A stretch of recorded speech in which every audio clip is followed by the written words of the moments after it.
Class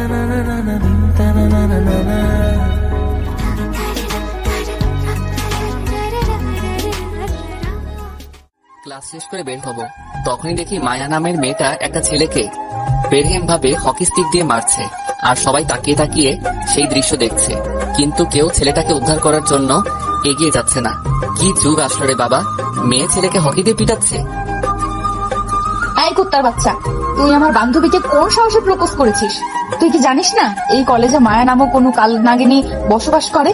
তা জানা সত্ত্বেও তুই কোন সাহসে রিমিকে প্রপোজ করেছিস? মায়া, আমার ভুল হয়ে গেছে, প্লিজ প্লিজ আমায় ক্ষমা করে দাও এবারের মতো। হারামির বাচ্চা, তুই আমার নাম মুখে নিলি কোন সাহসে? বলে উদুল কেলানি শুরু করে। আজ তোকে একদম জমের বাড়ি পাঠিয়ে দেবো। ছেলেটাকে মারতে মারতে আত্মরা করে ফেলে। সবার মতন আমিও হা করে মেয়েটার কার্যকলাপ দেখছি। তাছাড়া কি আর করার আছে আমার? একে তো কলেজে নতুন, তার উপরে কলেজের কে কেমন সেসব তো কিছুই জানি না। আর মেয়েটাকে যেহেতু কেউ আটকাতে সাহস পাচ্ছে না, তাহলে মেয়েটা বড় কোনো কিছু হবে। হয়তো তার বাবা খুব প্রভাবশালী, ছেলেটাকে মেরে আধমরা করে মাটিতে ফেলে রেখেছে। ছেলেটার জন্য খুব মায়া হচ্ছে, কিন্তু কি করব, আমিও যে নিরুপায়, তাই চুপ করে দাঁড়িয়ে রইলাম। হঠাৎই দেখি কলেজের গেট দিয়ে কয়েকটা কালো গাড়ি প্রবেশ করলো। পরে গাড়ির দরজা খুলে ভিতর থেকে কয়েকটা দানব বেরিয়ে আসলো, যেগুলোর উচ্চতা কম হলেও 6 ফিট, তার কম হবে না কেউ। মানুষরূপী দানবরা, সব কয়টার হাতে অস্ত্র, তাও যেমন সেমন অস্ত্র না, সবগুলো ছিল মোহর মারা অস্ত্র, যেগুলো দেখলেই মানুষের কলিজা শুকিয়ে যাবে। এই অস্ত্রের একটা বুলেট দিয়ে 8 পিস করে দাঁড় করিয়ে দিয়ে কম হলেও 2টা মানুষ মারা যাবে। ওদের দেখে সবাই দৌড়ে কলেজ ক্যাম্পাসে ঢুকে গেল। আমি ঠাই সেখানে দাঁড়িয়ে আছি। ম্যাম, আপনার কোনো সমস্যা হয়নি তো? না, আমার কোনো সমস্যা হয়নি, আমি ঠিক আছি। আচ্ছা ম্যাম, আপনি গাড়িতে বসুন, বাকি এখানের বিষয়টা আমি দেখছি। মেয়েটাকে সবাই প্রোটেক্ট করে গাড়িতে বসালো। তার সবচাইতে দানব মার্কা বডিগার্ড যেটা ছিল, সে এসে সজোরে চিৎকার করে বলতে লাগলো, সবাই কান খুলে শুনে রাখো, এই কলেজে যদি কারো হুকুমত চলে সেটা মায়া ম্যামের। মায়া ম্যামের উপরে যদি কেউ উঠতে চাও, তাহলে হাতের এই মেশিনটা দেখেছিস, এটা সব কটা বুলেট পেটে পুড়ে দেবো। আর এই ছেলে এখানেই পড়ে থাকবে, কেউ তাকে সাহায্য করবে না। তারপর গাড়ি স্টার্ট করে চলে গেল। অবাক চোখে তাকিয়ে আছি তাদের চলে যাওয়ার দিকে। এটাই ভেবে পাই না, মানুষ পাওয়ারের এত অপব্যবহার কি করে করে। ছেলেটার জন্য খুব মায়া হচ্ছিল। দৌড়ে ছেলেটার কাছে গিয়ে ওকে মাটি থেকে তুললাম। মায়ার বডিগার্ড বারণ করে গেছে ছেলেটাকে কেউ সাহায্য না করতে, কিন্তু আমি তো করবই। সবাই ভয়ে চুপসে আছে। আমি ছেলেটাকে সাহায্য করছি দেখে সবাই চোখ বড় বড় করে আমার দিকে তাকিয়ে আছে। হুট করে একজন বলে উঠল, এই ছেলে, তোর কি জানি মায়া নাই নাকি রে? মায়ের বডিগার্ড যদি জানতে পারে যে সে বারণ করা সত্ত্বেও তুই তাকে সাহায্য করেছিস, তাহলে তোর মৃত্যু নিশ্চিত। আরে ভাই, ভয় আপনারা পেলে পেতে পারেন, কিন্তু আমি পাই না। ওরা আমায় মারবে তো ওকে, আমিও রেডি মার খাওয়ার জন্য, কিন্তু তবুও অসহায়ের সাপোর্ট নিব। এই ছেলে, তুই মনে হয় কলেজে নতুন? হ্যাঁ তো। এই জন্যই তো এত করে ওরা ভাব দেয়। কিছুদিন থাক কলেজে, তারপর জেনে যাবি মায়াকে আর তার পাওয়ার কতটুকু। ভাই হাসালেন। দুনিয়ায় তাহলে এখন পাওয়ারের খেলা চলে। হাই রে দুনিয়া। আর ভাই, আপনি আমাকে নিয়ে টেনশন করতে হবে না, আমারটা আমি দেখে নিব। ভাই, তোর কলিজা আছে, বলতে হবে। মুচকি একটা হাসি দিয়ে আমি আমার কাজে ব্যস্ত হয়ে পড়লাম। ছেলেটাকে হাত ধরে উঠিয়ে নিয়ে গিয়ে সিএনজিতে তুললাম। ছেলেটার অবস্থা বেশি একটা ভালো না, নাক মুখ দিয়ে অনবরত ব্লিডিং হচ্ছে। সিএনজি নিয়ে সোজা হসপিটাল নিতে নিতে সে জ্ঞান হারিয়ে ফেলে। রাত বাজে 10টা, আমি এখনো ছেলেটাকে নিয়ে হসপিটাল। 11টার দিকে ছেলেটার জ্ঞান ফিরে আসে। তার আশেপাশে কেউ নাই। নার্স আমায় ডেকে বলল তার জ্ঞান ফিরেছে। আমি কেবিনের বাহিরে ছিলাম। কেবিনে গিয়ে দেখি আসলে তার জ্ঞান ফিরেছে। সে আমায় দেখতে পেয়ে অবাক চোখে তাকিয়েছে আমার দিকে। ভাই, জানি না তুই কে, আর তুই কেনই বাবা বাঁচিয়েছিস, তবে এটা বলবো, তুই আমার জীবন বাঁচানোর জন্য দেবতা হয়ে এসেছিস। আরে ভাই, কি বলছো এসব? আমার কর্তব্যবোধ থেকে আমি তোমায় বাঁচিয়েছি। তুই যেটাই বলিস না কেন, তবে সত্যি এটাই সে আমাকে বাঁচানোর জন্য কোথা থেকে পাঠিয়েছে। আজ তো এটা দেখলে হয়তো সেখানে আমি মরে পড়ে থাকতাম, কেউ আমায় বাঁচানোর জন্য এগিয়ে আসতো না। আর তার থেকে বড় কথা, তুই এখনো হসপিটালে আমার জন্য পড়ে আছিস। কে ভাই তুই, আর কোথায় থাকিস? তোকে তো আগে কোনোদিন আমাদের কলেজে দেখিনি। আমি আকাশ মাহমুদ। এই শহরে আমি নতুন। তোমাদের কলেজেও আজ আমার প্রথম দিন। আর থাকি কোথায় সেটা এখনো নিশ্চিত করে বলতে পারবো না, তবে রাতে গিয়ে বাসা খুঁজবো। পেয়ে গেলে তোমায় উত্তর দিয়ে দিব আমি কোথায় থাকি।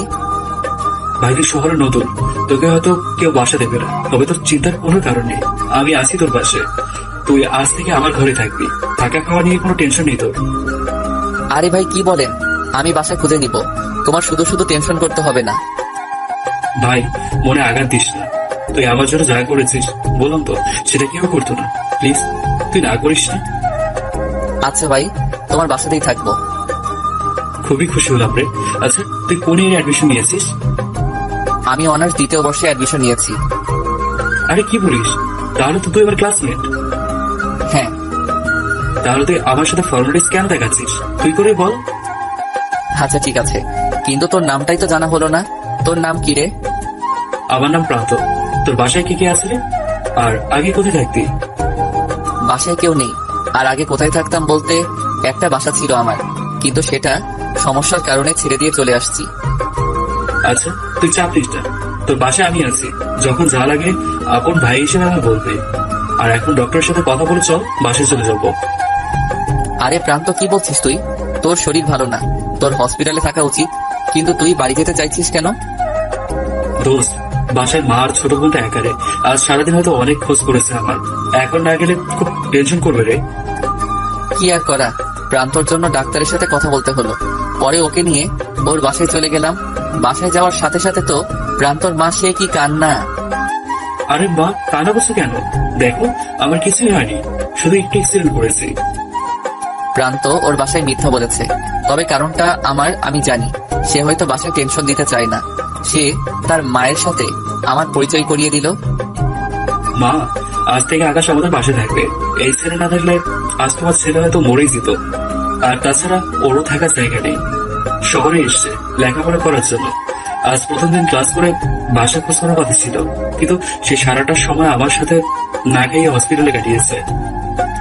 বাবা তোমায় কি বলে যে ধন্যবাদ দিব তা আমার জানা নাই, তবে আজ থেকে এই বাসায় তুমি আমার ছেলের মতোই থাকবে। ওনার কথা শুনে ভিতরটা খুশিতে ভরে গেল। নিজের মা নাই, কিন্তু অন্য একটা মায়ের মতন মানুষকে পেয়ে গেলাম। প্রান্তর মা খাবার দাবারের ব্যবস্থা করলো, দুজনে মিলে খেয়ে নিলাম। প্রান্তর মা ওকে খাইয়ে দিচ্ছে, এটা দেখে নিজের জন্মদাত্রী মাকে খুব মিস করতে লাগলাম। চোখ মুখ পুরো কালো হয়ে গেল, এটা হয়তো প্রান্তর মা বুঝে নিয়েছে। বাবা আমি কিন্তু কিছুটা আন্দাজ করতে পারছি, তোমায় আগেই বলেছি তুমি আমার বাসায় আমার ছেলের মতোই থাকবে। হ্যাঁ করো, আমি তোমায় খাইয়ে দিচ্ছি। উনি আমায় খাইয়ে দিচ্ছে, চোখের জল যেন ঝর্ণার মতন বই পড়বে এখন, তাও নিজেকে কন্ট্রোল করে নিলাম। খাওয়া দাওয়া শেষে আমাকে একটা রুম ঠিক করে দিল। বাবা আজ থেকে তুমি এখানেই থাকবে। রুমে এসে নিজের ব্যাগটা রেখে বিছানায় গা এলিয়ে দিয়েছি। সকালবেলা ঘুম থেকে উঠে নামাজ পড়ে নিলাম, পরে রেডি হচ্ছি কলেজের জন্য। তখনই প্রান্তর আম্মু এসে বলল, আকাশ নিচে নাস্তা লাগিয়েছি, যাওয়ার আগে খেয়ে যাবে কিন্তু। আচ্ছা আন্টি। নাস্তা করে আমি কলেজে চলে আসলাম। প্রান্ত কলেজে আসেনি, আর আসবেই বা কি করে? মায়া গতকাল তার কি হাল করেছে। আমি কলেজের গেট দিয়ে ঢুকতে ধরবো, তখনই দেখি কলেজের ক্যাম্পাসে মায়ার বডিগার্ড সহ আরো প্রায় শতাধিক চেলাপেলা বসে আছে, আর মায়া টেবিলের উপরে পা তুলে বসে আছে। আমি তাদের দেখেও না দেখার ভান করে কলেজে প্রবেশ করতে ধরলাম, কারণ ওদের দিয়ে আমাকে কাজ কি? আমি এসেছি পড়াশোনা করতে, সেটাই করব আমি। হঠাৎই মায়ের বডিগার্ড আমায় ডাক দিল। এই ছোকরা, এদিকে আয়। হ্যাঁ বলেন। কাল আমি শাসিয়ে দেওয়ার পরে নাকি তুই সেই ছোকরাটাকে সাহায্য করেছিস? হ্যাঁ করেছি, কারণ আমি আমার কর্তব্য পালন করেছি।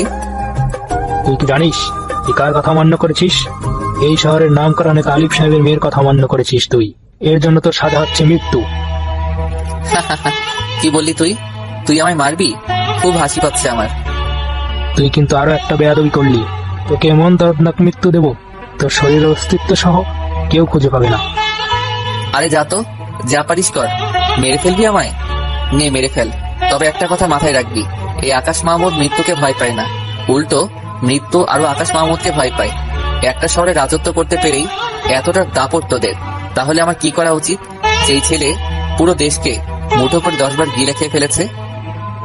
আই ছোট লোক, অনেকক্ষণ ধরে দেখছি তুই বহু বকবক করছিস। আই তোরা তাকিয়ে তাকিয়ে কি দেখছিস? মার এই ছোট লোককে, ওকে মেরে ওর লাশ সহ নদীতে ফেলে দিয়ে আসবি। খুব বড় বড় কথা বলছে দেখছি এই ছোট লোকটা। আরে ম্যাডাম কুল, এত উত্তেজিত হওয়ার কিছুই নাই। আমি আগেই বলেছি যে আমি মৃত্যুকে ভয় পাই না, সো মেরে দিয়ে আমার লাশ গঙ্গায় ভাসিয়ে দিয়ে আসেন। কি তোর এত বড় সাহস? তুই আমার মুখের উপরে কথা বলিস? দাঁড়া, তোর হাড়গোড় প্যাকেট করছি। আই মার তোরা সব কয়টা মিলে ওকে। মায়ের কথা অনুযায়ী হুট করে কেউ একজন এসে আমার শরীরের মধ্যে পিছন থেকে লাঠি দিয়ে আঘাত করে। আমায় মেরে উল্টো তার লাঠি ভেঙে গেছে। ভাবছি আবার নিজের রূপে ফিরে যাব কিনা। যদি নিজের রূপে ফিরে যাই তাহলে তো আজ এই কলেজ ক্যাম্পাসে কয়েক শতাধিক ক্লাস করবে। ভিতরে জানোয়ারটা জেগে উঠলো। এখন যদি ওদের কিছু না বলি তাহলে ওরা আমায় মারতে মারতে আত্মরা করে ফেলবে।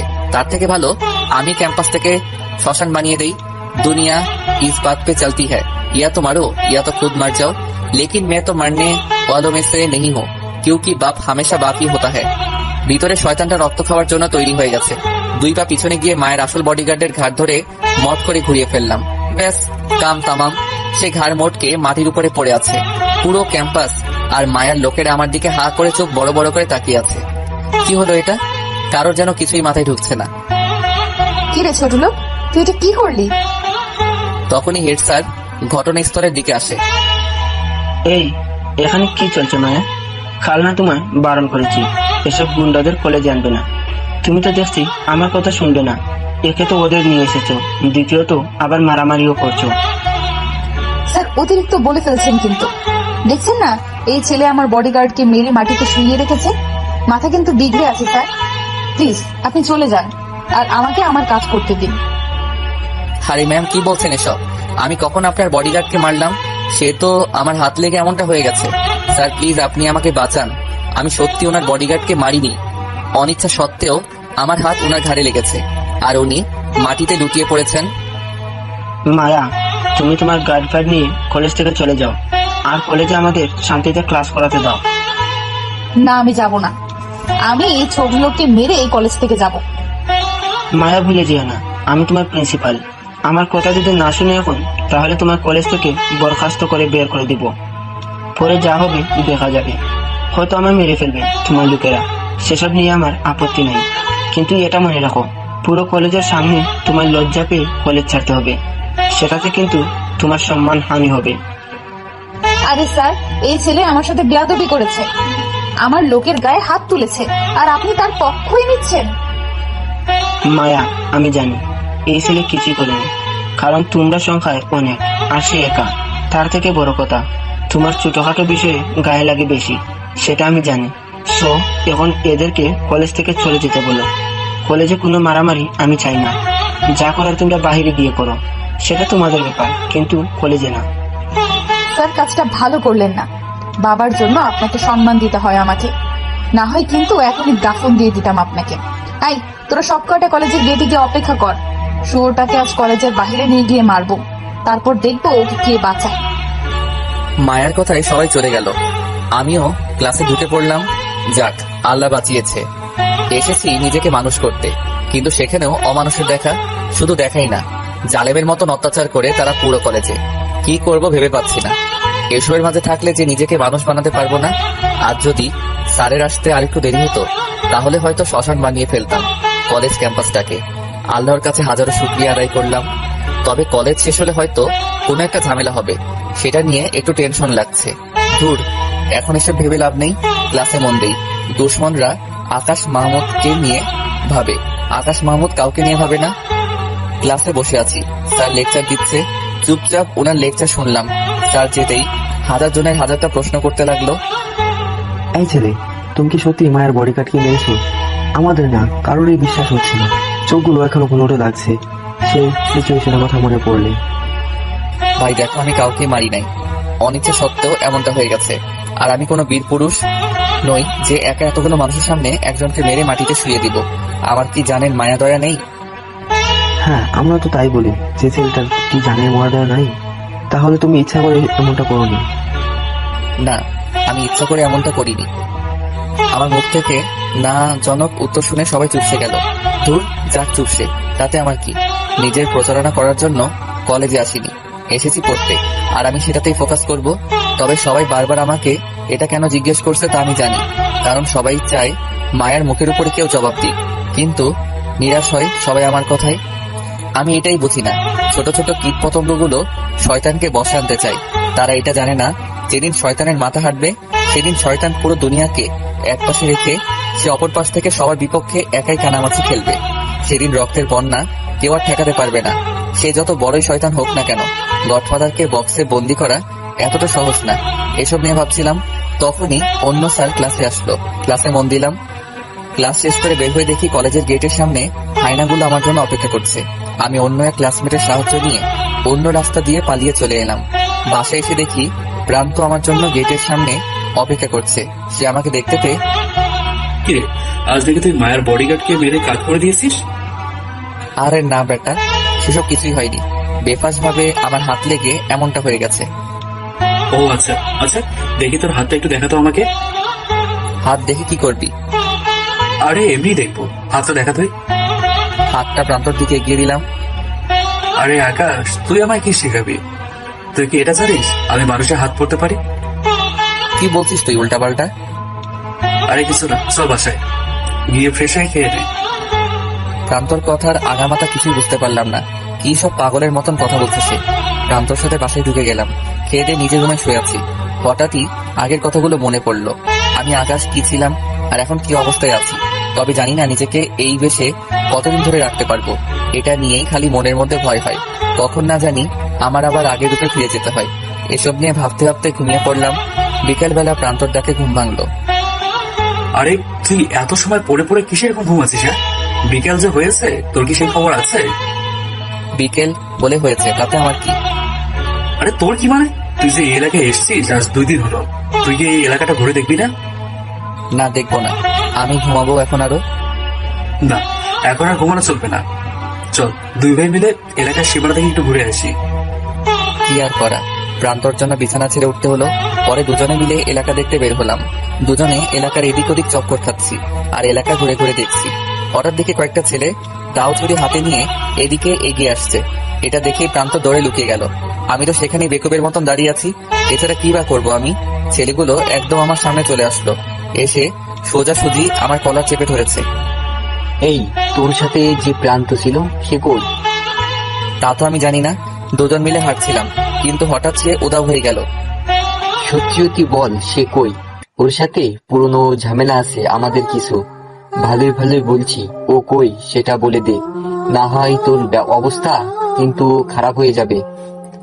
আরে ভাই, সে কই আমি কেমনে বলবো? আমি আসছি আজ এলাকায় নতুন, তাকে নিয়ে ঘুরতে বের হয়েছি, আর তোমরা এসে আমার কলার ধরে চাপাচাপি করছো। চাপাচাপি না, কোপাকুপি হবে। একটু ওয়েট কর খালি। ভাই আইসে, তারপর তোকে কি মা বানাবো। চুপচাপ দাঁড়িয়ে আছি, ঘন্টার আগামাথা কিছু জানি না, আর তারা এসে আমার শাসাচ্ছে। আবার কাকে জানি ফোনও দিচ্ছে। জি ভাই, মালটাকে পাইনি, তবে তার সাথে আরেকজন ছিল, তাকে পেয়েছি। তাকে এখন আমরা আটকে রেখেছি, আপনি আসেন। ভাই, আমি তো আগামাথা কিছুই বুঝতে পারছি না। আমি কি কোনো ভুল করেছি? না, তুই ভুল করিসনি, তবে ভুল মানুষের সাথে হেঁটেছিস, তার জন্য তোর সাজা হবে আজকে। এখন চুপচাপ দাঁড়িয়ে থাক, দিমাগ গরম করিস না। তাদের কথা মতন চুপচাপ দাঁড়িয়ে রইলাম। একটু পর একটা বিএম সিরিজের কার এসে সামনে দাঁড়ালো। কে এসে দেখতেও পাচ্ছি না। তার ছেলে পেলে আমায় ঘিরে রেখেছে। মালটা কোথায়? বস, মালটা ওই যে। এত সময় চেহারা দেখতে পেলাম লোকটার। লোকটা আমাকে দেখে সেখানে আটকে গেল, এক পাও আর সামনে আগাচ্ছে না। বস, কি হলো? মালটাকে দেখবেন না আপনি? লা ইলাহা ইল্লা আনতা সুবহানাকা ইন্নী কুনতু মিনাজ জালিমিন। আজ আর কারো রক্ষা নাই। তোরা বাঘকে খাঁচায় বন্দি করেছিস। জীবনের মায়া যদি থাকে তাহলে এখান থেকে দৌড়ে পালা, নয়তো দাফন করার জন্য লাশটাও খুঁজে পাবি না। এটা বলেই বস নিজে গাড়ি নিয়ে সেখান থেকে পালিয়ে চলে গেল। কিসের ড্রাইভার, কিসের কি, নিজের যান বাঁচানো আগে ফরজ। সাঙ্গবাঙ্গ সবাই বসের কাণ্ড দেখে অবাক। সবাই এখনো সেখানে দাঁড়িয়ে আছে। বসের কথা যেন তাদের কিছুই বুঝে আসলো না। একটা ছেলে বসকে ফোন লাগায়, অনেক কয়েকবার রিং করে, কিন্তু বস ফোন ধরে না। শেষমেশ গিয়ে ফোন ধরে। বস, আপনি এভাবে চলে এলেন যে? তোরা এখানে সেখানে রয়ে গেছিস, তাড়াতাড়ি সেখান থেকে পালা। যাকে তোরা আটক করেছিস যে কোনো সাধারণ মানুষ না, সে একটা মনস্টার। প্রাণপ্রিয় ছোট ভাই, তাড়াতাড়ি পালারে তোরা সেখান থেকে, না এসে একাই তোদের সব কয়টাকে গিলে খাবে। তোদের সাথে হয়তো আমার আর শেষ দেখা হবে না। নেতার আমার কথা শুনে সবাই আকাশকে ছেড়ে দিয়ে সেখান থেকে পালিয়ে চলে গেল। আকাশে যেন কি হচ্ছে কিছু মাথায় ঢুকছে না। তবে এইটুকু সে বুঝতে পেরেছে, হয়তো আকাশকে তাদের বস চেনে। বাসায় চলে এলাম। এসে দেখি প্রান্ত বসে বসে রুমে হাঁপাচ্ছে।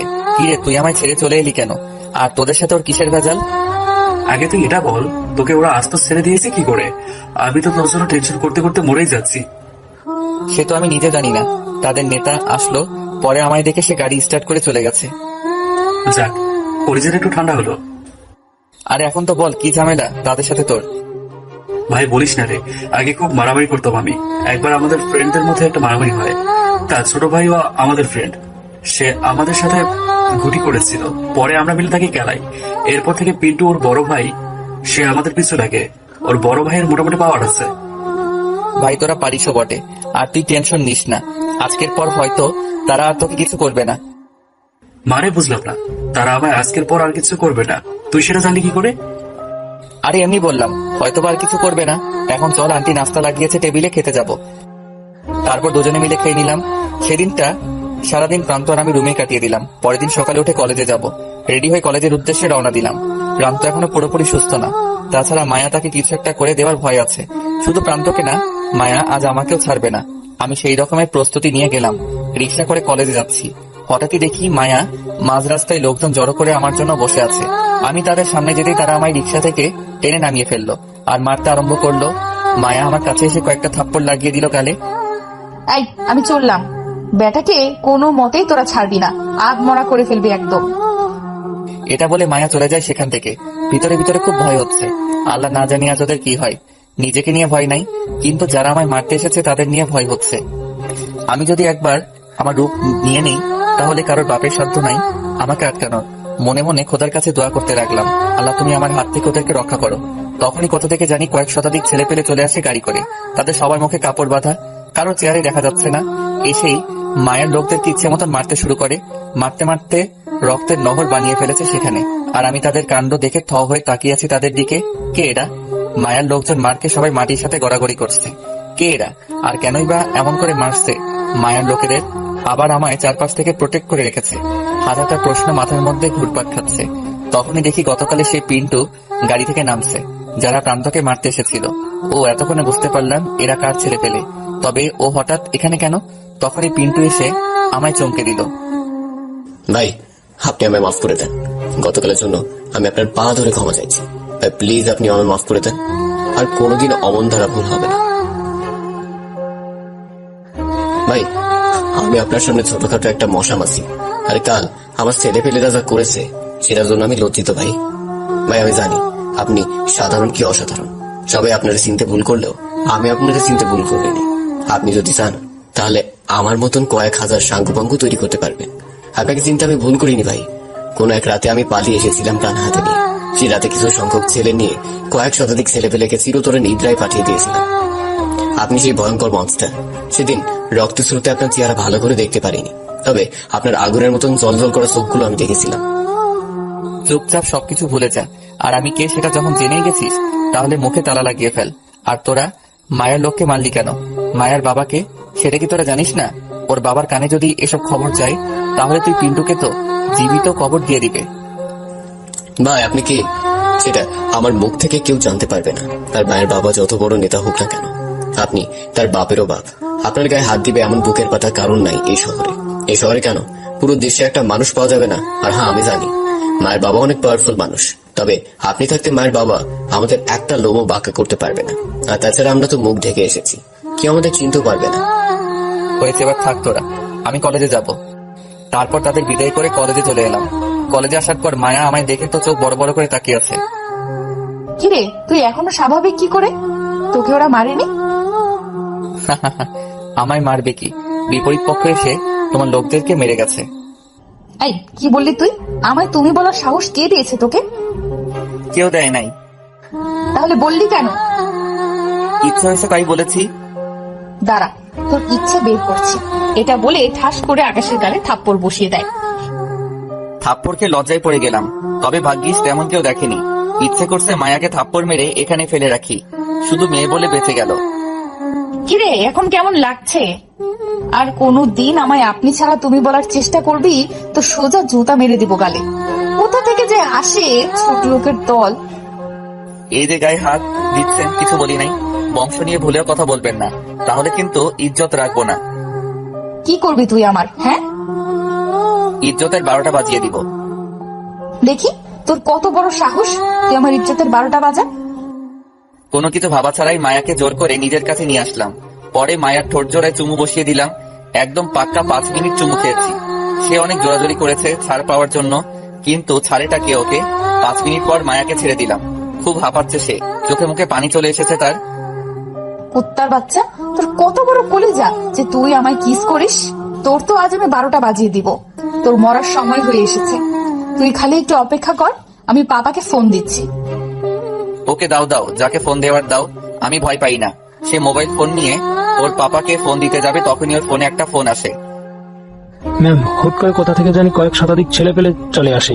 পরে তারা আমাদের বেরহম ভাবে মারতে শুরু করে। তার জন্য আমরা মালটার কিছুই করতে পারিনি। কি এসব কি হচ্ছেটা কি? তোরা এত ছেলে পেলে থেকে কি করেছিস তাহলে? ম্যাম সরি, আমরা বুঝতে পারছি না কি ঘটেছে আমাদের সাথে। রাখ তুই ফোন। মায়া ফোনটা রেখে দিয়ে আমার দিকে চোখ গরম করে তাকিয়ে আছে। কি আরো চুমু খেতে ইচ্ছে করছে? তাহলে কাছে আসো, আবার জড়িয়ে ধরে চুমু দেই। তোকে আমি শায়েস্তা করেই ছাড়বো। একে তো তোর এই আচরণের জন্য, দুই তোর কারণে আমার ছেলেপেলেরা মার খেয়েছে সেজন্য। কতদিন কাকতালীয় ভাবে বেঁচে যাবি মনে রাখিস। আমি একটা বাঘের মেয়ে, যে এক ডাক দিলে পুরো শহর কাঁপে। আর তার মেয়ের সঙ্গেই পাঙ্গা? পাঙ্খা কেটে দেবো তোর, ওয়েট কর খালি। এই শহরের সবাই এক নামে চিনে আমায়, লেডি ডন। তুই সেই লেডি ডনের সাথে বেয়াদবি করেছিস, এটার ফল তুই পেয়ে যাবি। তারপর হরহরিয়ে আকাশের সামনে থেকে চলে গেল। মায়ের কথা শুনে খুব জোরে হাসি পাচ্ছিল, কিন্তু সাইলেন্ট ছিলাম, কারণ না হয় আরো রেগে যাবে মহারানী। শালার পাওয়ার রে, কি আর বলবো। সে একটা বাঘের মেয়ে, তার বাবা বাঘ, আর আমি এলাকার পোষা কুত্তা। সবই কপাল। দুনিয়ার মানুষ এমনই, শক্তের ভক্ত নরমের জম। শালার এখন যদি নিজের রূপটা ধারণ করি না, তাহলে তোর বাবা এসে আমার জুতা পরিষ্কার করার জন্য সিরিয়াল ধরবে, আর তার মেয়ে হয়ে এসে পার্ট নেয় আমার সামনে। যাক বাপ, আর কিছুই বলবো না। দুনিয়া তোদের রাজত্ব তোরাই কর। ক্লাস করতে চলে গেলাম। মায়া ক্লাস না করে কলেজ থেকে চলে গেছে। তবে মেয়েটার ঠোঁটটা না সেই মিষ্টি ছিল। 5 মিনিট চুমুখেও যেন কম মনে হচ্ছে আমার কাছে। সেসব নিয়ে ভাবছিলাম, তখনই স্যার ক্লাসে আসে। ক্লাস করায় মন দিলাম। স্যার ক্লাস করাচ্ছে, আমি স্যারের লেকচার গুলো মন দিয়ে শুনছিলাম। তখনই কয়েকজন পুলিশ ক্লাসরুমে ঢুকে পড়ে, সাথে কয়েকটা দানবও আছে 6 ফুটওয়ালা। পুলিশ এসে আমার কলার চেপে ধরে টানতে টানতে ক্লাসরুম থেকে বাইরে নিয়ে গেল। আর আমি কি করেছি? আপনারা আমায় এভাবে ধরে নিয়ে কোথায় যাচ্ছেন? জমের বাড়ি আলিফ সাহেবের মেয়েকে কিস করছিস? হ্যাঁ, এবার মজা বুঝবি তুই। ও এই ব্যাপার। তার মানে মায়া পুলিশ পাঠিয়েছে আমায় ধরে নিয়ে যাওয়ার জন্য। মেয়েটার যে এত রাগ তা বুঝতেই পারিনি। আমি জানতাম সে আমার উপরে প্রচন্ড ক্ষেপা, কিন্তু এত তাড়াতাড়ি আমার 12টা বাজাবে সেটা আমি বুঝতে পারিনি। পুলিশগুলো আমায় টেনে হেসে কলেজ পাঠিয়ে দিয়ে গেল। সেখানে গিয়ে দেখি মায়া আর তার সাথে একটা লোক দাঁড়িয়ে আছে। মায়া আমায় দেখতে পেয়ে, বাবা, এই ছোট লোকটা আমার সাথে বেয়াদবি করেছে, ওরে আজকে আমি ছাড়বো না। মায়া এসে আকাশের গালের মতো কয়েকটা থাপ্পড় বসিয়ে দেয়। তখনই পেছন থেকে মায়ের সাথে থাকা লোকটা মায়াকে আটকে নেয়। মায়া, তুই বাড়ি যা, আমি ওকে দেখছি। আমার মেয়ের সাথে বেয়াদবি করার ফল ওকে বুঝিয়ে দেব। লোকের কথা শুনে বুঝতে বাকি রইল যে তিনি মায়ার বাবা। মায়া চলে গেল, আর মায়ার বাবা এসে আকাশের কলার চেপে দেয়। এই শুয়োরের বাচ্চা, তোর কত বড় সাহস যে তুই আমার মেয়ের সাথে অসভ্যতামি করিস? তুই কি জানিস না মায়া কার মেয়ে? স্যার আমি কিছুই করিনি। মায়া নিজেই আমার সাহসের পরিচয় দিতে বলেছে, তাই আমি তাকে কিস করেছি। জানোয়ারের বাচ্চা, তুই আবার আমার মুখে মুখে তর্ক করছিস? তোকে তো আজ আমি। তখনই পুলিশ আলিফ সাহেবকে আটকে ফেলে। স্যার, আপনি প্লিজ শান্ত হন, আমরা বেটাকে থানায় নিয়ে মজা দেখাচ্ছি। না অফিসার, আপনারা চলে যান। আমার লোকেরা ওকে এখানে মজা বোঝাবে। পুরো কলেজ দেখুক সে কার মেয়ের সাথে অসভ্যতামি করেছে। না হয় আজ বাদে কাল অন্য কেউ সেই ভুল করবে। ওকে স্যার, আমরা তাহলে তাকে ছেড়ে দিলাম। আপনার যা ইচ্ছে হয় আপনি তার সাথে করুন। এই গাড়ি থেকে হকি বের করে উদ্যম খেলা নিয়ে খেলাতো বেটাকে এখানে। আলিফ সাহেবের কথা অনুযায়ী তার রক্ষিতারা আমাকে মারতে শুরু করে। মারতে মারতে মাটিতে ফেলে দেয়। আমি টু শব্দ করিনি। তখনই হুট করে কোথা থেকে জানি পিন্টু চলে আসে। স্যার, আপনি প্লিজ আপনার লোকেদের মানা করুন যাতে ছেলেটাকে না মারে। এই পিন্টু, হঠাৎ তুই এই ছেলের হয়ে উকালতি করছিস? কোথা থেকে চলে এসেছিস? তুই কি জানিস সে আমার মেয়ের সাথে কি করেছে? স্যার প্লিজ আপনি বোঝার চেষ্টা করুন, যাকে আপনারা মারছেন সে কি? আপনারা তা কেউ জানেন না। এই পিন্টু, বেশি বকবক করিস না, তাহলে কিন্তু তোরও 12টা বাজিয়ে দেবো। স্যার, আপনার দরকার হলে আমায় মারেন, তাও প্লিজ ছেলেটাকে ছেড়ে দিন। না হয়তো কাল সকালে কেউ আর এই দুনিয়ায় ভালো দেখতেই পাবেন না। যাকে আপনারা মারছেন সে একটা ঘুমন্ত হায়না। একবার ছুটে গেলে সব কয়টা রক্ত পান করা ছাড়া থামবে না। পিন্টু, তুই কি পাগল হয়ে গেছিস? হসপিটালে গিয়ে ডাক্তার দেখা। স্যার, আপনার পায়ে পড়ি, ছেলেটাকে ছেড়ে দেন। পিন্টু আলিফ সাহেবের পায়ে পড়ে যায়। তখনই আকাশ পিন্টুকে ইশারা করে বলে চুপ থাকতে। ওকে স্যার, আমি চললাম। আপনাদের যা ইচ্ছা হয় করুন, আমার আর কিচ্ছু বলার নেই। জানেন মায়া জাননি, তাকে হাজার বলেও বোঝানো যাবে না। পিন্টু সেখান থেকে চলে যায়। আলিফ সাহেবের লোক আকাশকে মারতে মারতে আধমরা করে ফেলেছে। আকাশ মাটিতে পড়ে আছে। তখন কলেজের গেট থেকে 11টা হায়না প্রবেশ করে হাতে বিশাল বড় বড় অস্ত্র নিয়ে। আলিফ সাহেব হায়নাগুলোকে দেখে থরথর করে কাঁপতে শুরু করে। হায়না একটা চেঁচিয়ে বলে ওঠে, আজ রক্তের বন্যা বহাবো এই কলেজ মাঠে। হায়নার গলার শব্দ শুনে আকাশ মাটিতে শুয়ে সজোরে হাসতে আরম্ভ করে। मैंने बोला था मेरा दिमाग हाटी तो দুর্ঘটনা ঘটি। এখন কার বাপের সাধ্য আছে দেখি, পারলে তোরা আমার রক্ত খাওয়া থেকে আটকা। মাটি থেকে উঠে দাঁড়ালাম, কিন্তু নিজের শরীরের ব্যালেন্স রাখতে পারছি না, ঢুলে পড়ে যাচ্ছিলাম বারবার। তখনই হায়নার দল এসে আমায় ধরে ফেলে। ভাই, আপনি ঠিক আছেন তো? আপনার এই অবস্থা যে করেছে তাদের তো আর শ্মশান ঘাট পর্যন্ত এগিয়ে দিয়ে আসবো। হ্যাঁ, আমি ঠিক আছি, আর তোদের কিছু করতে হবে না, ওদের আমি দেখছি। তোরা খালি দাঁড়িয়ে দাঁড়িয়ে তামাশা দেখ। পুরো কলেজ হা হয়ে তাকিয়ে তাকিয়ে দৃশ্য দেখছে। এ যেন এককাল নেমে এসেছে কলেজ মাঠে। সবাই হায়নাগুলোর ভয়ে দৌড়ে যে যার মতন নিজেকে আড়াল করে ফেলে।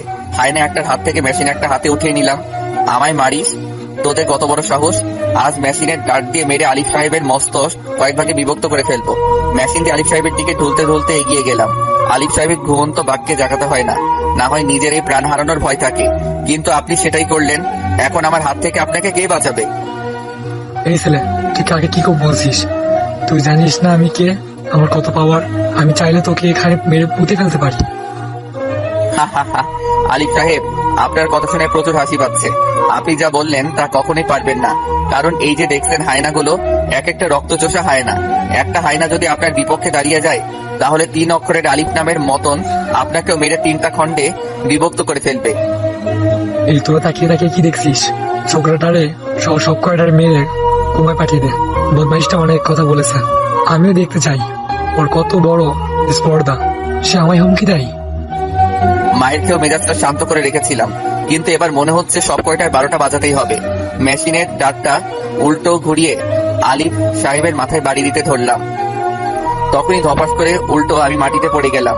এমন সময় চিফ মিনিস্টারের গাড়ি কলেজের গেট দিয়ে প্রবেশ করে। আলিফ সাহেব চিফ মিনিস্টারকে দেখে স্যালুট দিয়ে দাঁড়িয়ে পড়ে। চিফ মিনিস্টার তার সালামের উত্তর না নিয়ে সোজা আলিফ সাহেবের কলারের মধ্যে ধরে ফেলে। এই জানোয়ার, তুই কার গায়ে হাত দিয়েছিস? তুই জানিস এই ছেলে যদি কিছু হয় তাহলে কবরের তলে গিয়ে লুকাতেও শান্তি পাবি না। সেখান থেকে তুলে আবার হত্যা করবে তোকে। শুধু তোকে না, সাথে আমাকে উপরের টিকিট ধরিয়ে দেবে। মিনিস্টার সাহেব, আপনি এসব কি বলছেন? উল্টো পাল্টা। এইটুকু ছেলের কিসের এত ক্ষমতা? বাপ, তোকে বোঝানোর ক্ষমতা আমার নেই। বিশ্বাস কর যে এই 11 জনকে চোখের সামনে দাঁড়িয়ে আছে না, দেখছিস, এগুলো কোনো মানুষ না, এগুলো এক একটা চিতাবাঘ। এখান থেকে একজনও যদি তোর বিপক্ষে দাঁড়িয়ে যায়, তাহলে তোর বংশসহ কবরে তলি পাঠিয়ে দেবে। মিনিস্টার সাহেব, সত্যি আমার মাথায় কিছু কাজ করছে না। আরে বেটা, তোর মোটা মাথার গুষ্টি মারি। আগে নিজের যান বাঁচানো ফরজ। তুই যা, জাহান্নামে যা। আমি এই ছেলেকে নিয়ে আগে হসপিটালে যাই, না হয় বেটা পরে আমাকেও ছাড়বে না। চিফ মিনিস্টার নিজে আকাশকে মাটি থেকে তুলে তুলে নেয়।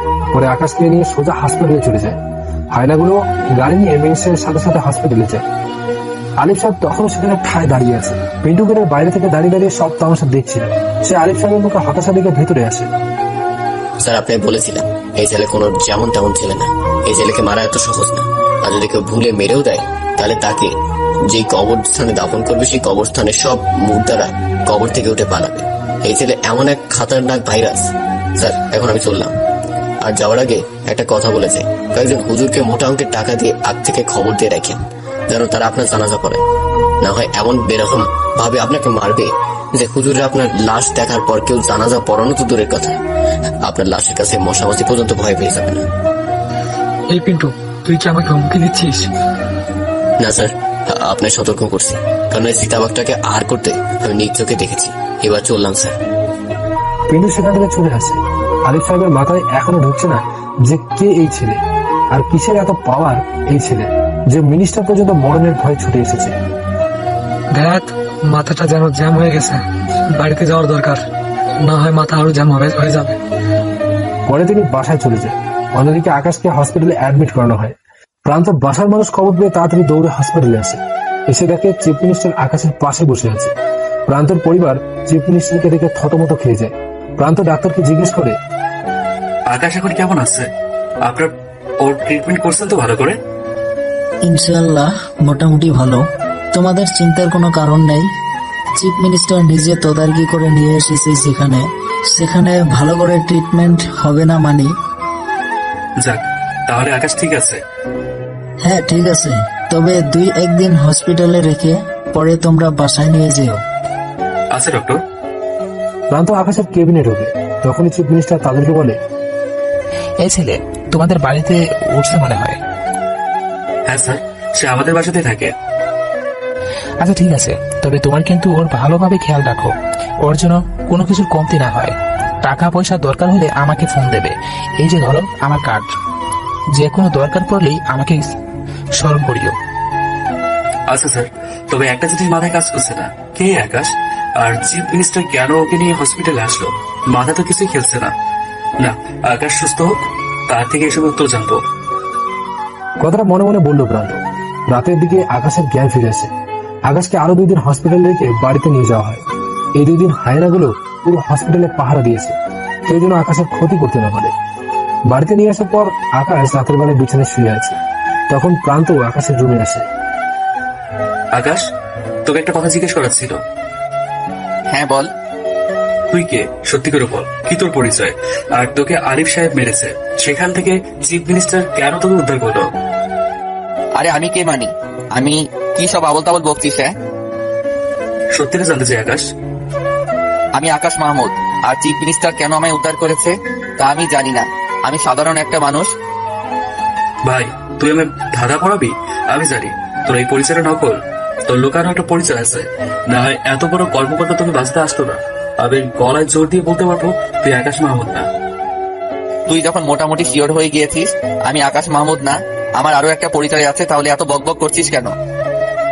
ভাই বল না প্লিজ। আমি কে সেটা এখন বলবো না, সেটা সময়ে আপনা আপনি জেনে যাবি। এখন প্লিজ এসব নিয়ে আর কথা তুলিস না। আচ্ছা ঠিক আছে। এভাবে 4-5 দিন কাটে। এখন আকাশ মোটামুটি সুস্থ কলেজে যাওয়ার জন্য, কিন্তু এখন তিনি কলেজে যায়নি। আকাশ সুস্থ হওয়ার পর দুজনে একসাথে কলেজে যাওয়ার জন্য রওনা হলো। কলেজে বসে দেখে ক্লাস শুরু হতে আরো সময় বাকি আছে, তাই দুজনে বসে বসে ক্লাসরুমের বাইরে আড্ডা দিচ্ছিল। সবাই আকাশের দিকে ঘুরে ঘুরে তাকাচ্ছে বারবার। কলেজের সবার মনে একটাই প্রশ্ন, কে এই ছিল? তবে কেউ সাহস করে জিজ্ঞেস করতে পারছে না। পোশাক আশাক দেখে তো মনে হচ্ছে উচ্চ বংশের মনে হয় কি, কিন্তু ছেলেটাকে বাঁচানোর জন্য চিফ মিনিস্টার নিজে কলেজে চলে এসেছে। এবার হুট করে দানব কয়েকটা কলেজে ঢুকে পড়ে। ক্লাস শুরু হয়। আকাশ প্রান্ত দুজনে ক্লাসে বসে বসে লেকচার শুনছে, তবে আকাশের ক্লাসের দিকে কোনো মন নেই। এসেছিলাম খারাপ পরিবেশ ছেড়ে ভালো কিছু করতে, কিন্তু এই শহরের পরিবেশটা যে আরো দূষিত তা কখনো জানতামই না। না, মায়ের বাবা যদি আর বাড়াবাড়ি না করে তাহলে আমিও সব ভুলে যাব, কিন্তু আবার যদি কিছু করার ট্রাই করে তাহলে সত্যি এবার দাফন কাফনের ব্যবস্থা আমি নিজেই করব। আরিফ সাহেব তো ঠান করে রেখেছে যে এই ছেলেকে সে কোনো মতেই ছাড়বে না। তার জন্য চিফ মিনিস্টার ও কলার ধরে রেখেছে। এই ছেলেকে তো ছেড়ে দেওয়ার প্রশ্নই আসে না। আজ কলেজের বাইরে আমি আমার সমস্ত ছেলে পেলে নিয়ে দাঁড়িয়ে থাকবো, আর ওই বদমাইশটার 12টা বাজাবো। ঠিক ঠিক, তিনি তাই করেন। তেনার সমস্ত ছেলেপেলে নিয়ে দাঁড়িয়ে থাকেন। আকাশ আর প্রান্ত ক্লাস শেষ করে বের হয়। তখনই তারা দেখতে পায় কলেজের বাইরে অনেক ছেলেপেলে। এত ছেলেপেলে যে কলেজের বাইরে কোনো দৃশ্য দেখা যাচ্ছে না। মায়াও এসেছে। ওকে আলিফ সাহেব, আজ আমার খেল দেখতে পারবেন। আকাশ, এখন কি করবি রে? আরিফ সাহেব তো পুরো দলবল নিয়ে চলে এসছে। তুই নিজেকে সেভ কর, আমি আমারটা দেখছি। প্রান্ত ক্লাসরুমের ভেতরে ঢুকে পড়ে আবার, আর আকাশ সামনের দিকে এগিয়ে যায়। এই বদমাইশ, এবার পালাবি কোথায়? দেখ আমার কত ছেলে পেলে, সব কয়টা মিলে আজ তোর 12টা বাজাবে। আরে আলিফ সাহেব, আমি পালাইতে আসি নাই, তোদের উল্টো ধাওয়া করতে আসছি। আজ তোরা সব কয়টা চামচিকা এক জায়গায় আটকে গেছিস। এই তোরা মার সব কয়টা গিয়ে আজ ওকে এমন মারবি যেন সোজা মৃত্যুর দরজায় চলে যায় সে। আলিফ সাহেবের কথা অনুযায়ী ছেলেপেলেগুলো আকাশকে মারতে আসে। তখনই সেই 11টা হায়না এসে কোথা থেকে জানি সব কয়টার উপর ঝাঁপিয়ে পড়ে। এমন ভাবে লাশ পড়েছে মাটির উপরে যেন গণনা করেও শেষ করা যাবে না। আরিফ সাহেব ভরপুর ছেড়ে নিয়ে এসেছে। সে বাকিদের অর্ডার করে আকাশকে মারার জন্য, কিন্তু সে তখনই পেছনে ফিরে দেখতে পায় যে তার পেছনে কেউ নেই।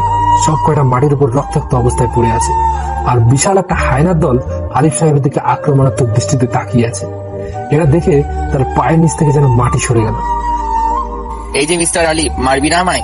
খুব তো বড় বড় কথা বলছিলি যে আমায় মারবি, তোর অনেক পাওয়ার। দেখি এবার দেখা দেখি তোর পাওয়ার। আমিও দেখতে চাই তুই কত বড় খেলোয়াড়। কে তুমি? আমি তোর বাপ। তুই না আমার মারতে হাজার খানিক ছেলে পেলে নিয়ে এসেছিস, আর তুই না এই শহরের নাম করা নেতা। তো এবার মেরে দেখা। আকাশের কথা শুনে আরিফ সাহেবের বুক ধরপড় করে কাঁপতে শুরু করে। তারপরে হায়নাগুলো আলিফ সাহেবের দিকে রক্তচোষার মতো তাকিয়ে আছে। আকাশ একবার বলা মাত্রই আলিফ সাহেব যেন হায়নাগুলো টুকরো টুকরো করে ফেলবে। প্লিজ, আমার ভুলে গেছে, আমায় তুমি ক্ষমা করে দাও। তোর কোনো ক্ষমা নাই। ধর নে পিস্তল। পিস্তলটা আলিফ সাহেবের দিকে ছুড়ে মারলাম। এটা দিয়ে আমায় গুলি করে মেরে ফেল, না হয় তুই আজ এখান থেকে জীবিত যাইতে পারবি না। সম্মান দিতে চেয়েছিলাম অনেকবার, কিন্তু তুই সেটা ঠুকরে দিয়েছিস। এবার তোকে আমার হাত থেকে কে বাঁচাবে? মায়া আকাশের দিকে অসহায়ভাবে তাকিয়ে আছে। চোখের ভাষায় মায়া তার বাবাকে ক্ষমা করে দিতে বলছে। আই ছেলে, প্লিজ আমার বাবাকে ক্ষমা করে দাও, ওনাকে কিছু করিও না। কেন? এখন কেন? অনেক তো বড় বড় কথা বলেছিলি যে আমি ছোট লোক, আমায় মেরে তোমায় পাঠিয়ে দিবি, কিন্তু এখন এসব থার্ড ক্লাস মার্কা ধামকি কোথায় গেল? প্লিজ, আমাদের ভুল হয়ে গেছে, এবারের মতো মাফ করে দাও। তুমি কি সেটা আমরা না জেনে তোমার সাথে বাজে ব্যবহার করেছি। প্লিজ আকাশ, আমাদের মাফ করে দাও। মেয়েটার কথা শুনে কেমন যেন নিজের ভিতরে এক ধরনের খারাপ লাগা কাজ করতে লাগলো। আচ্ছা যাও, ছেড়ে দিলাম তোমার বাবাকে। নেক্সট টাইম পাওয়ারের অপব্যবহার করতে বারণ করিও, আর তুমি নিজেও একটু কম করিও পাওয়ারের অপব্যবহার। না, আর কোনোদিন পাওয়ারের অপব্যবহার করব না আমি। ওকে, আমি চললাম। বাবা, তুমি কে? তোমার পরিচয়টা বলে যাও। বেশি কিছু বলবো না আমার সম্পর্কে, তবে এটুকু ধরে রাখেন, আমি কোমায় চলে যাওয়া এক হায়না। যেদিন আমি নিজের রূপে চলে আসবো সেদিন না অনেক মানুষের চোখের ঘুম হারাম হয়ে যাবে। তো এবার চললাম। আকাশ সবগুলো চলে গেল, হায়নাগুলো নিজের মতো চলে গেছে, কিন্তু আলিফ সাহেব এখনো থরথর করে কাঁপছে সেই জায়গায়।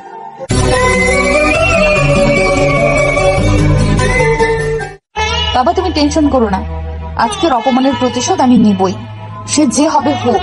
তবে এটা মাথায় রাখিও যে তোমার মেয়েও অনেক নাম কামিয়েছে। তোমার মেয়ে এমনি এমনি লেডি ডন হয়নি, তোমার মেয়েরও আলাদা একটা শক্তিশালী ফোর্স আছে। এমন হয় না তোমার মেয়ের টিমেও আছে, শুধু সময়ের অপেক্ষা করো। আমি আমার পুরো টিমকে নিয়ে সব কটাকে শেষ করব। মারে, এসব করতে যাস না। আজ যা দেখলাম তারপরে মনে হয় না তুই তোর পুরো ড্রাগন টিমকে দিয়েও ওর কিছু করতে পারবি। বাবা, তুমি ভালো করেই জানো আমার রাগ সম্পর্কে। সে আমায় আর তোমায় অপমান করে গেছে, তার রক্ত না চুষেই আমি শান্ত হব না। হয়েছে, এখন বাড়ি চল, পরেরটা পরে দেখা যাবে। তারপর তিনারা বাড়ি চলে যায়। এর দিকে পুরো কলেজ যেন আকাশের দিকে হা করে তাকিয়ে আছে। কারোর মাথায় ঢুকছে না যে কে এই ছেলে, আর কি তার পরিচয়। যেই ছেলে এই শহরের নাম করা নেতা আলিফ সাহেবের চোখের ঘুম হারাম করে ফেলতে পারে, সবার মাথা যেন হ্যাং করে আছে। এই প্রান্ত, চল বাসায়। দোস্ত, তোকে দেখে আমার সত্যি ভয় হচ্ছে। কে তুই, প্লিজ বলবি? আর তোর এত পাওয়ার যে তুই আলিফ সাহেবকে পর্যন্ত ছাড়ি না, প্লিজ বল না কে তুই। প্রান্ত, এখনো সময় আসেনি আমার পরিচয় জানার। আমি বললাম তো, সময় আসলে তুই নিজেই জেনে যাবি। আচ্ছা, তা ঠিক আছে, কিন্তু তোর ওই দানবগুলো আমাদের কিছু করবে না তো আবার? তুই কি পাগল নাকি? ওরা তোদের কেন কিছু করতে যাবে? এমনি বললাম। দেখো, আমি কখনো খারাপকে সাপোর্ট করি না, সবসময় ভালোর সাপোর্টেই থাকি। সো টেনশন মুক্ত থাকো। তবে যে আমার সাথে আঙুল বাঁকা করবে তাকে আমি কবর থেকে তুলে মারবো। সে মরে গেলেও তার লাশকে কুপিয়ে টুকরো টুকরো করব। ভাইরে ভাই, তুই কোন লেভেলের মাল সেটা আমার অনেকটাই বুঝে এসে গেছে। আসলে মানুষের উপরটা দেখে কখনো বিবেচনা করা যায় না যে মানুষটা কেমন। তোর লেকচার অনেক হয়েছে, এবার ঘরে চল। তারপর দুজনে ঘরে চলে আসলাম। ঘরে এসে খেয়ে দিয়ে রেস্ট করে বিকালের দিকে প্রান্তকে নিয়ে হাঁটতে বের হয়েছি। প্রান্ত এমন ভাবে রাস্তার মধ্যে বুক ফুলিয়ে হাঁটছে যেন মনে হয় সে কোনো বড় মাপের কর্মকর্তা। প্রান্ত, কি ব্যাপার? আজ খুব জোশে মনে হচ্ছে। পিন্টু কিন্তু এখনো তোর উপরে খ্যাপা। সে যদি তোকে এই অবস্থায় রাস্তার মধ্যে পায় তাহলে তো তোর 12টা বাঁচিয়ে দিবে। আরে দূর বেটা, ওসব পিটু খাওয়ার সময় নেই আমার এখন। ওসবকে আমি এখন গুনিও না। পিন্টু হুট করে কোথা থেকে জানি চলে আসে। ওই যে দেখ পিন্টু, এবার তোকে কিবা বানাবে। দোস্ত প্লিজ তুই আমাকে বাঁচা। কিরে তোর বীরত্ব এখন কোথায় গেল? তুই না বলে কাউকে গুনিস না? আরে বেটা, সেটা তো তুই সাথে আছিস তাই বলেছি, কিন্তু এখন দেখ তার সাথে কত ছেলে পেলে। সে যদি সত্যি এসে আমাকে কিবা বানিয়ে দেয়। আরে পাগলা, টেনশন করিস না, আমি আছি তোর সাথে। পিন্টু এসে আমার সাথে দেখা করে। হ্যাঁ ভাই, কেমন আছেন? আপনার শরীর ঠিক আছে তো? হ্যাঁ আমি ঠিক আছি, কিন্তু হঠাৎ আমার কাছে কি কারণে? না প্রান্তকে মারতে এসেছো? আরে না ভাই, কি যে বলেন আপনি। আমি এসেছি আপনার সাথে দেখা করতে। আর তাছাড়া প্রান্তর গায়ে কোনোদিনও আমি হাত দিব না। আমারও জানের ভয় আছে ভাই, আমি এত সহজে দুনিয়া ছাড়তে চাই না। হ্যাঁ তো বলো, কেন দেখা করতে এসেছো? ভাই, আমি প্রান্তর কাছে মাপ চাইতে এসেছি। প্রান্ত আমার ভুল হয়ে গেছে। আমি যদি জানতাম তুমি এর সাথে করে কোন এক চিতাবাঘকে নিয়ে ঘুরে বেড়াচ্ছ, তাহলে কোনোদিনও তোমায় মারতে আসতাম না। হ্যাঁ এখন কেন? খুব তো দাবট দেখিয়েছিলেন, এখন কই গেল ওইসব দাবট? ভাই আমার ভুল হয়ে গেছে, আমি মাফ করে দাও। হ্যাঁ মনে রাখি, কিন্তু এরপর যদি আমার সাথে লাগতে আসেন তাহলে কিন্তু আকাশ আপনাদের কাউকে ছাড়বে না। না ভাই, মরে যাবো, তা ওসব কথা ভাববো না। আর আকাশ ভাই, আমি প্রথম দেখাতেই চিনে ফেলেছি আপনি কে। না হয়তো আজ আমি কবরের তলে থাকতাম। ভাই ধন্যবাদ আমি মাফ করে দেওয়ার জন্য। হয়েছে হয়েছে, থাক আর ওসব লাগবে না। শুধু একটাই কথা বলি, পাওয়ার অপব্যবহার করো না কোনো সময়। না ভাই, আর কোনোদিনও করবো না। আর ভাই, আপনার কোনো সমস্যা হলে আমায় জানাবেন প্লিজ। আপনার জন্য আমার জানও দিতে রাজি আমি। থাক, তা আর লাগবে না, তবে যেটা বলেছি সেটা পালন করিও। এবার চললাম আমি। প্রান্তকে নিয়ে বাসায় চলে আসলাম। দিনটা প্রান্তর বাসার সবার সাথে হাসি খুশিতেই কাটলো। পরের দিন সকালবেলা কলেজে যাওয়ার জন্য প্রান্তর সাথে বের হয়েছি। কলেজের গেট দিয়ে ঢুকবো, তখন দেখি কলেজের সিনিয়র ভাইয়া আমায় মাথা নুইয়ে সালাম দিচ্ছে। কি হলো রে প্রান্ত, ওদের যারা কলেজে দাদাগিরি করতো তারা আজ আমায় সালাম দিচ্ছে? তুই কে আর তোর পাওয়ার কতটুকু সেটা সবাই জেনে গেছে। বাহ, পাওয়ারের এত মূল্য দুনিয়ায় যে একটু পাওয়ার দেখালেই দুনিয়া তার হাতের মুঠোয়। হ্যাঁ এটাই তো দুনিয়া নিয়ম। আচ্ছা চল কলেজের ভিতরে চল। কলেজের ভিতরে ঢুকতে ঢুকতে কম হলেও 100 জন সালাম দিয়েছে। কি হচ্ছেটা কি? সবাই এমন কেন শুরু করলো?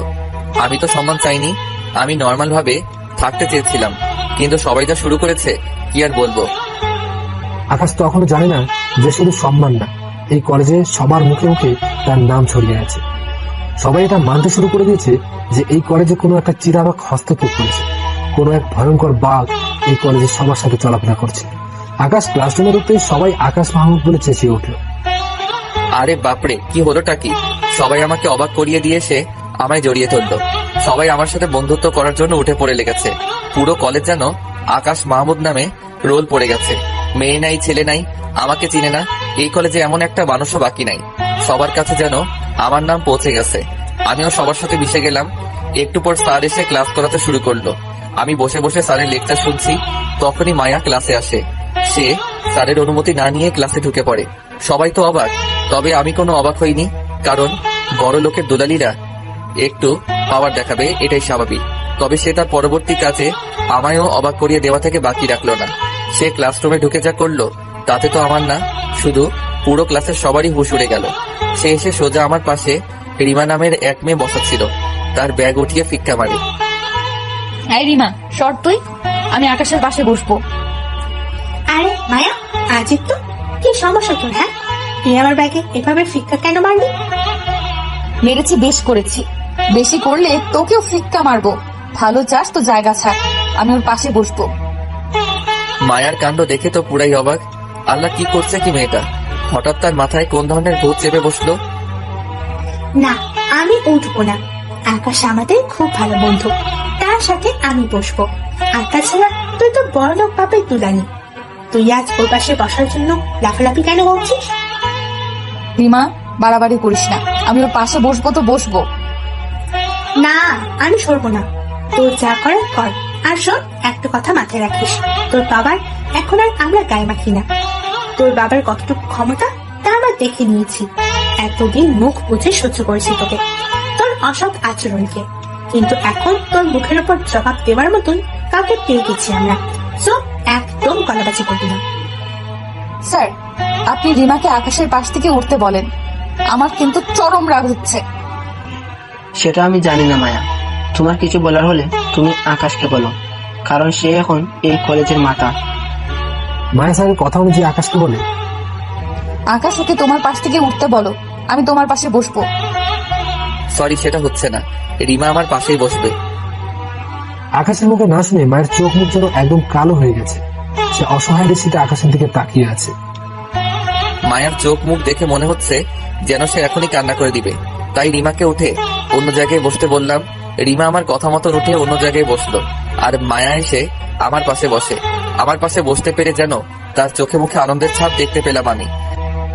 ধন্যবাদ আকাশ। আমি কোনো উত্তর দিলাম না। স্যার লেকচার দেওয়া শুরু করেছে। আমি স্যারের লেকচার শোনায় মন দিলাম। হঠাৎই মায়া আমার হাত চেপে ধরলো। আকাশ, আমি সরি, আমি না জেনে তোমার সাথে অন্যায় করে ফেলেছি, প্লিজ আমায় মাফ করে দাও। এখানে মাফের কিছু নেই মায়া, তবে তুমি যেটা করেছো সেটা ভুল। পারলে নিজ থেকে শুধরে যাও। সত্যি আমি শুধরে যাব, প্লিজ একটা সুযোগ দাও আমায়। এখানে সুযোগের কি হলো মায়া? নিজের খারাপই নিজেই শুধরাও, তাহলেই হবে। আকাশ, সেদিন না তুমি আমায় কিস করেছিলে? বিশ্বাস করো, আমি তারপর থেকে কেমন যেন হয়ে গিয়েছি। আমি তোমাকে সেই অধিকারটা সারা জীবনের জন্য দিতে চাই। মায়া, কি সব বলছো উল্টাপাল্টা? আমার কোনো অধিকার দরকার নেই, একা আছি, ভালোই আছি। না, আমি তোমাকে চাই। বলে আকাশের হাত আরো শক্ত করে চেপে ধরল। প্লিজ আমায় ফিরিয়ে দিও না। মায়া, অতিরিক্ত হয়ে যাচ্ছে কিন্তু। এসব কিছু করবে জানলে কখনোই তোমাকে আমার পাশে বসতে দিতাম না। আকাশ প্লিজ, একটা বার তুমি আমায় সুযোগ দাও। দেখ, মেজাজটাই খারাপ হয়ে যাচ্ছে আমার। স্যার, আমি চললাম, আমার আর ক্লাস করতে ইচ্ছে করছে না। আকাশ স্যারকে বলে ক্লাস থেকে বের হয়ে আসলো। আকাশের পিছন পিছনে মায়াও বের হয়ে আসলো ক্লাস থেকে, তবে অনুমতি ছাড়া। আকাশ এসে কলেজ ক্যান্টিনে বসে আছে, মায়াও তার পিছু পিছু ক্যান্টিনে আসে। এই তুমি আমার পিছনে পিছনে এখানেও চলে এসেছো? আকাশ প্লিজ, একটু বোঝার চেষ্টা করো, আমি তোমায় ভালোবেসে ফেলেছি। হাসালে মায়া, কি আমার সাথে পেরে উঠতে না পেরে নতুন চাল চালছো? আকাশ বিশ্বাস করো, সত্যি তোমায় আমি ভালোবেসেছি। আমি তো তোমাকে ভালোবাসি না, আর তাছাড়া তোমাকে আমি কেন, কেউ তোমাকে ভালোবাসবে না। তোমার যে চাল চলন, তাতে ভালোবাসা তো দূরের কথা, সেসব নিয়েও কেউ ভাববে না। কিন্তু আকাশ, আমি তোমায় নিয়ে সেসব ভাবি। প্লিজ একটা সুযোগ দাও না, আমি সত্যি তোমার জন্য বদলে যাব। বদলে কি হবে? আমার মনে তো তোমাকে নিয়ে কোনো ভালোবাসা নেই। তার মানে কি তুমি আমায় ভুল শুধরাতে সুযোগ দিবে না? আমি তো সেসব কিছুই বলিনি মায়া। তাহলে একটা সুযোগ দাও না। আমি জানি না আমি তোমায় কিভাবে এতটা ভালোবেসে ফেলেছি। শুধু ভালো না, অনেক ভালোবেসে ফেলেছি। প্লিজ তোমার কাছে একটা সুযোগ ভিক্ষা চাই। মেয়েটার কথা শুনে মায়া লেগে গেল। আচ্ছা যাও, একটা সুযোগ দিলাম, তবে 2 মাস সময় তোমার হাতে। এই কয়দিনে তুমি আমায় পারলে নিজের করে নাও, পারলে আমার মনে ভালোবাসার সৃষ্টি করো, তাহলে তোমাকে নিয়ে আমি ভাববো। আচ্ছা ঠিক আছে, 2 মাসে তোমাকে আমি ভালোবাসা দিয়ে নিজের করে নেব। তবে হ্যাঁ, কোন রকমের অন্যায় আচরণ বা জুলুম তুমি আমার উপরে করতে পারবে না। আচ্ছা ঠিক আছে, কোনো অন্যায় বা জুলুম আমি করব না। ভালোবাসা দিয়ে তোমায় আমি আদায় করে নেব। ওকে, তাহলে এখন থাকো, ক্লাস ছুটি হবে একটু পর। প্রান্ত বের হবে এখন, বাসায় যেতে হবে আমার। একটু পর ক্লাস ছুটি হলো, আমি আর প্রান্ত বাসায় চলে এলাম। তবে মনে মনে মায়ার কথা ভাবছিলাম, তাকে কি সুযোগ দিয়ে আমি নিজের বিপদ ডেকে আনছি? না, প্রান্তর সাথে এসব নিয়ে একটু আলোচনা করা দরকার। প্রান্ত, তোকে একটা কথা বলার ছিল। হ্যাঁ বল। মায়া আমায় ভালোবাসার অফার করেছে। তাকে আমি 2 মাস সময় দিয়েছি আমায় নিজের করে নিতে, তবে তাকে আমি ভালোবাসি না। আমি কি কাজটা ঠিক করলাম? আকাশ দেখ, যেহেতু জীবনে কাউকে না কাউকে আপন করতে হবে, তাহলে তাকে তুই সুযোগ দিয়ে ঠিক করেছিস। তবে আমার কেমন যেন খটকা লাগছে তাকে নিয়ে। হুট করে কেমন পরিবর্তন হয়ে গেল মেয়েটা। আমিও ঠিক সেটাই ভাবছি। আরে টেনশন নিস না, সে যদি কোনো খারাপ চিন্তা নিয়ে তোর সাথে এসবে জড়াতে চায়, তাহলে তোর কোনো ক্ষতি সে করতে পারবে না। কারণ তুই কোন বনের বাঘ সেটা সে জেনে গেছে। সে আমার ক্ষতি অবশ্য করতে পারবে না। আরে ছাড় তো সেসব কথা এখন, চল বাইরে থেকে ঘুরে আসি। প্রান্তকে নিয়ে বিকালের দিকে বাহিরে ঘুরতে আসলাম। তখনই ফোনে অচেনা নাম্বার থেকে একটা ফোন আসে।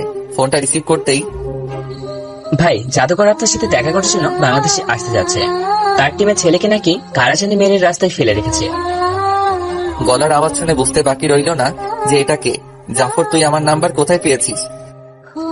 ভাই, অনেক কষ্টে জোগাড় করেছি এক ছোট ভাই থেকে। জাদুকরকে বলে দে আমি তার সাথে দেখা করতে পারবো না। আর তোরা কি জানিস না যে আমি সব ছেড়ে দিয়েছি? ভাই জাদুকরকে আমি সমস্তটা বলেছি, কিন্তু সে নাচরবান্দা। সে আপনার সাথে দেখা করবেই, কারণ সে নাকি দেশে আসতে ভয় পাচ্ছিল আপনার জন্য, তাই আপনার অনুমতি নিয়ে দেশে আসতে চাই। আচ্ছা যা, তাকে বলে দে 1 সপ্তাহের মধ্যে দেশে আসতে। ওকে ভাই। জাফরের সাথে কথা বলে ফোনটা রেখে দিলাম, কিন্তু আমার মাথায় এটা নেই যে প্রান্ত আমার সাথে। আকাশ, আমি অনেকটাই শুনেছি তোর কথা। কুল জাফরের কথা বলছিলি, সে তো আন্ডারওয়ার্ল্ডের ডর। আর তাছাড়া তুই কি ছেড়ে দিয়েছিস? প্রান্ত নিজের চোখে সমস্তটা না দেখলে কখনো বুঝতে পারবি না আমি কে, তাই মুখে বলবো না।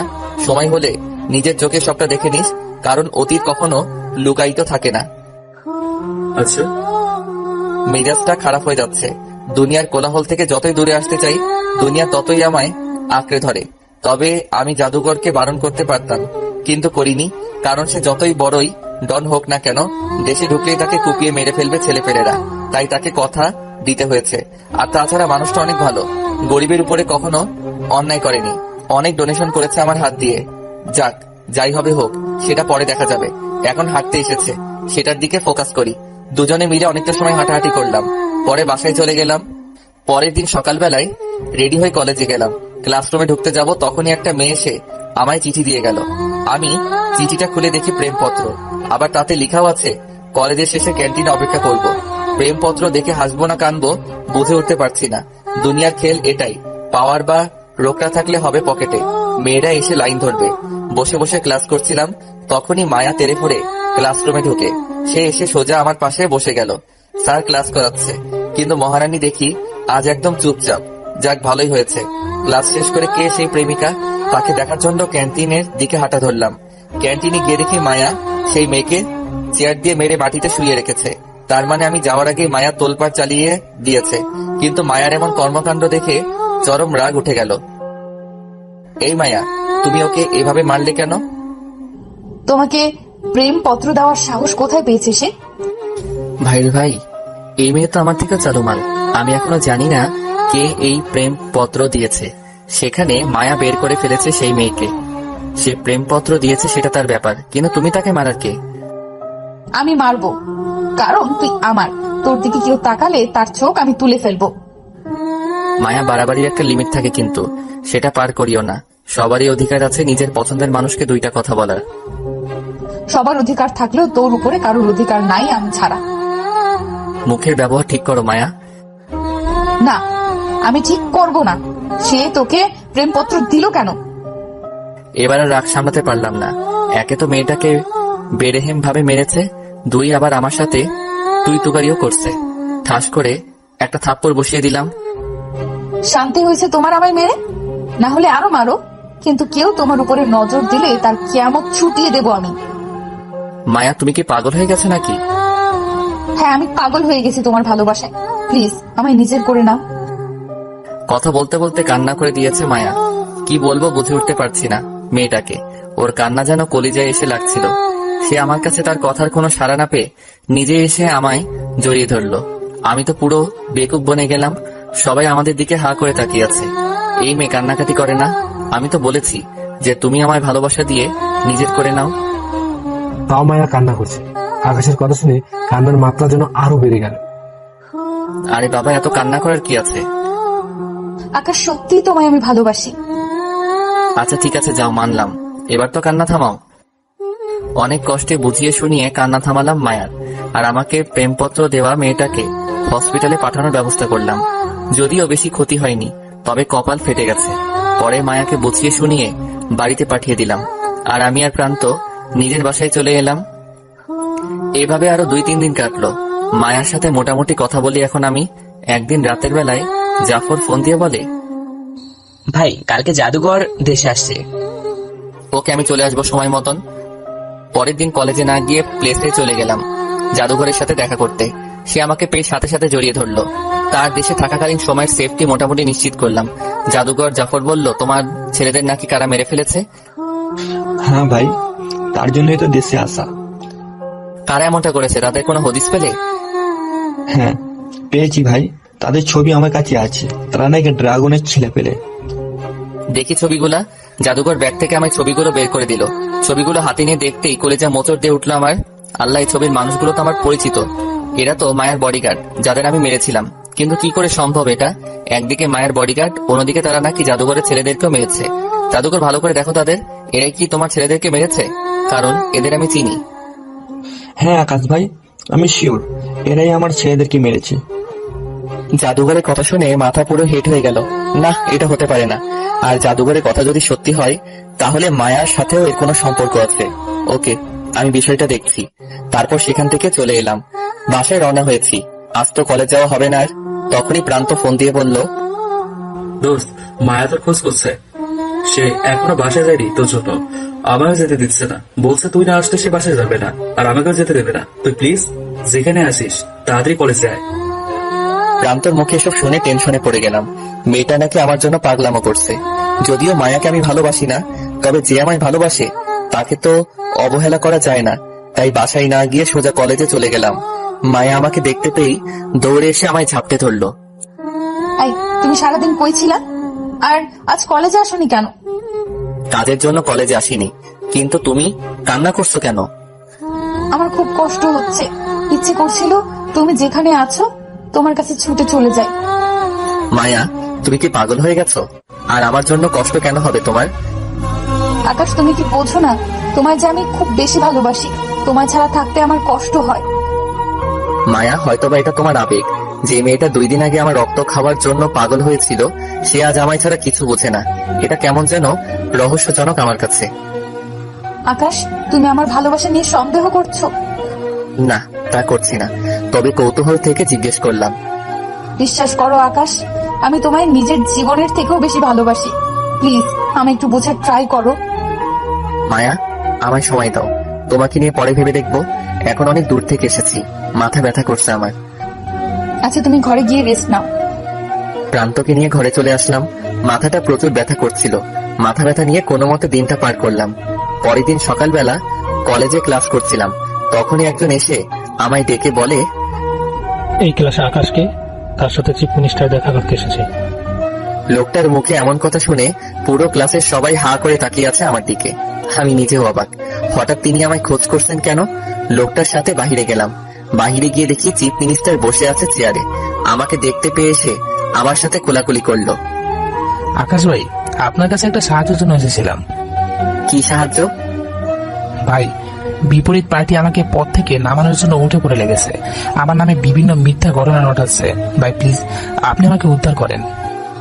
মিনিস্টার সাহেব, আপনি ভালো করেই জানেন যে আমি সবকিছু ছেড়ে দিয়েছি, কিন্তু তারপরেও আপনি আমার কাছে এসেছেন। ভাই, আমি আপনার পায়ে পড়ি, আপনি আমায় উদ্ধার করেন। আপনি ছাড়া কোনো বাপের বেটা নেই যে আমার উদ্ধার করবে। প্লিজ আকাশ ভাই, আপনি আমাকে বাঁচান। আরে আরে, এত অনুরোধ করার দরকার নেই। সেদিন আমায় কোলে করে হসপিটালে নিয়ে গিয়েছিলেন, সেই খাতিরে আপনার এই উপকারটা আমি করব। যে করেছে তার নামটা সেলিম নিশ্চয়ই? হ্যাঁ ভাই। ওকে, কাজ হয়ে যাবে। বাসায় গিয়ে শান্তিতে ঘুমান। ভাই ধন্যবাদ।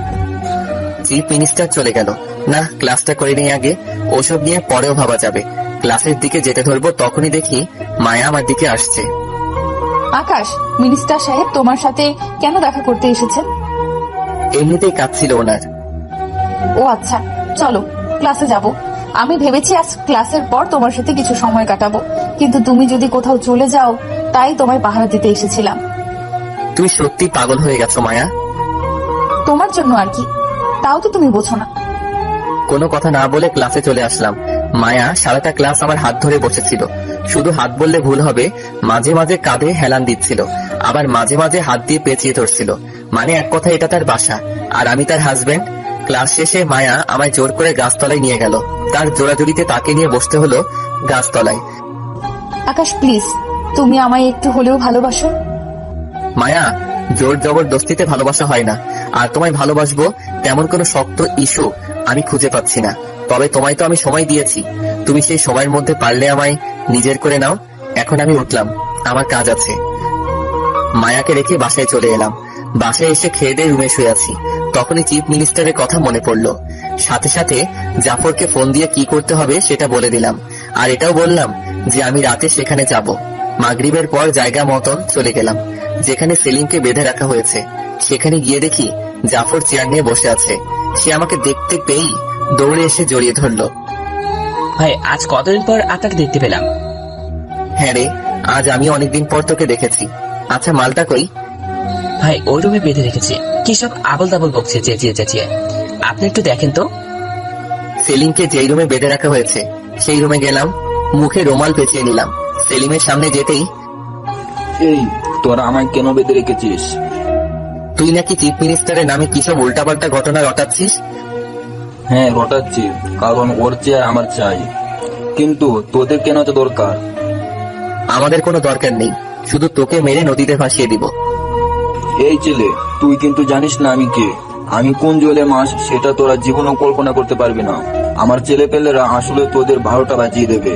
ভালোই ভালো বলছি, আমাকে ছেড়ে দে।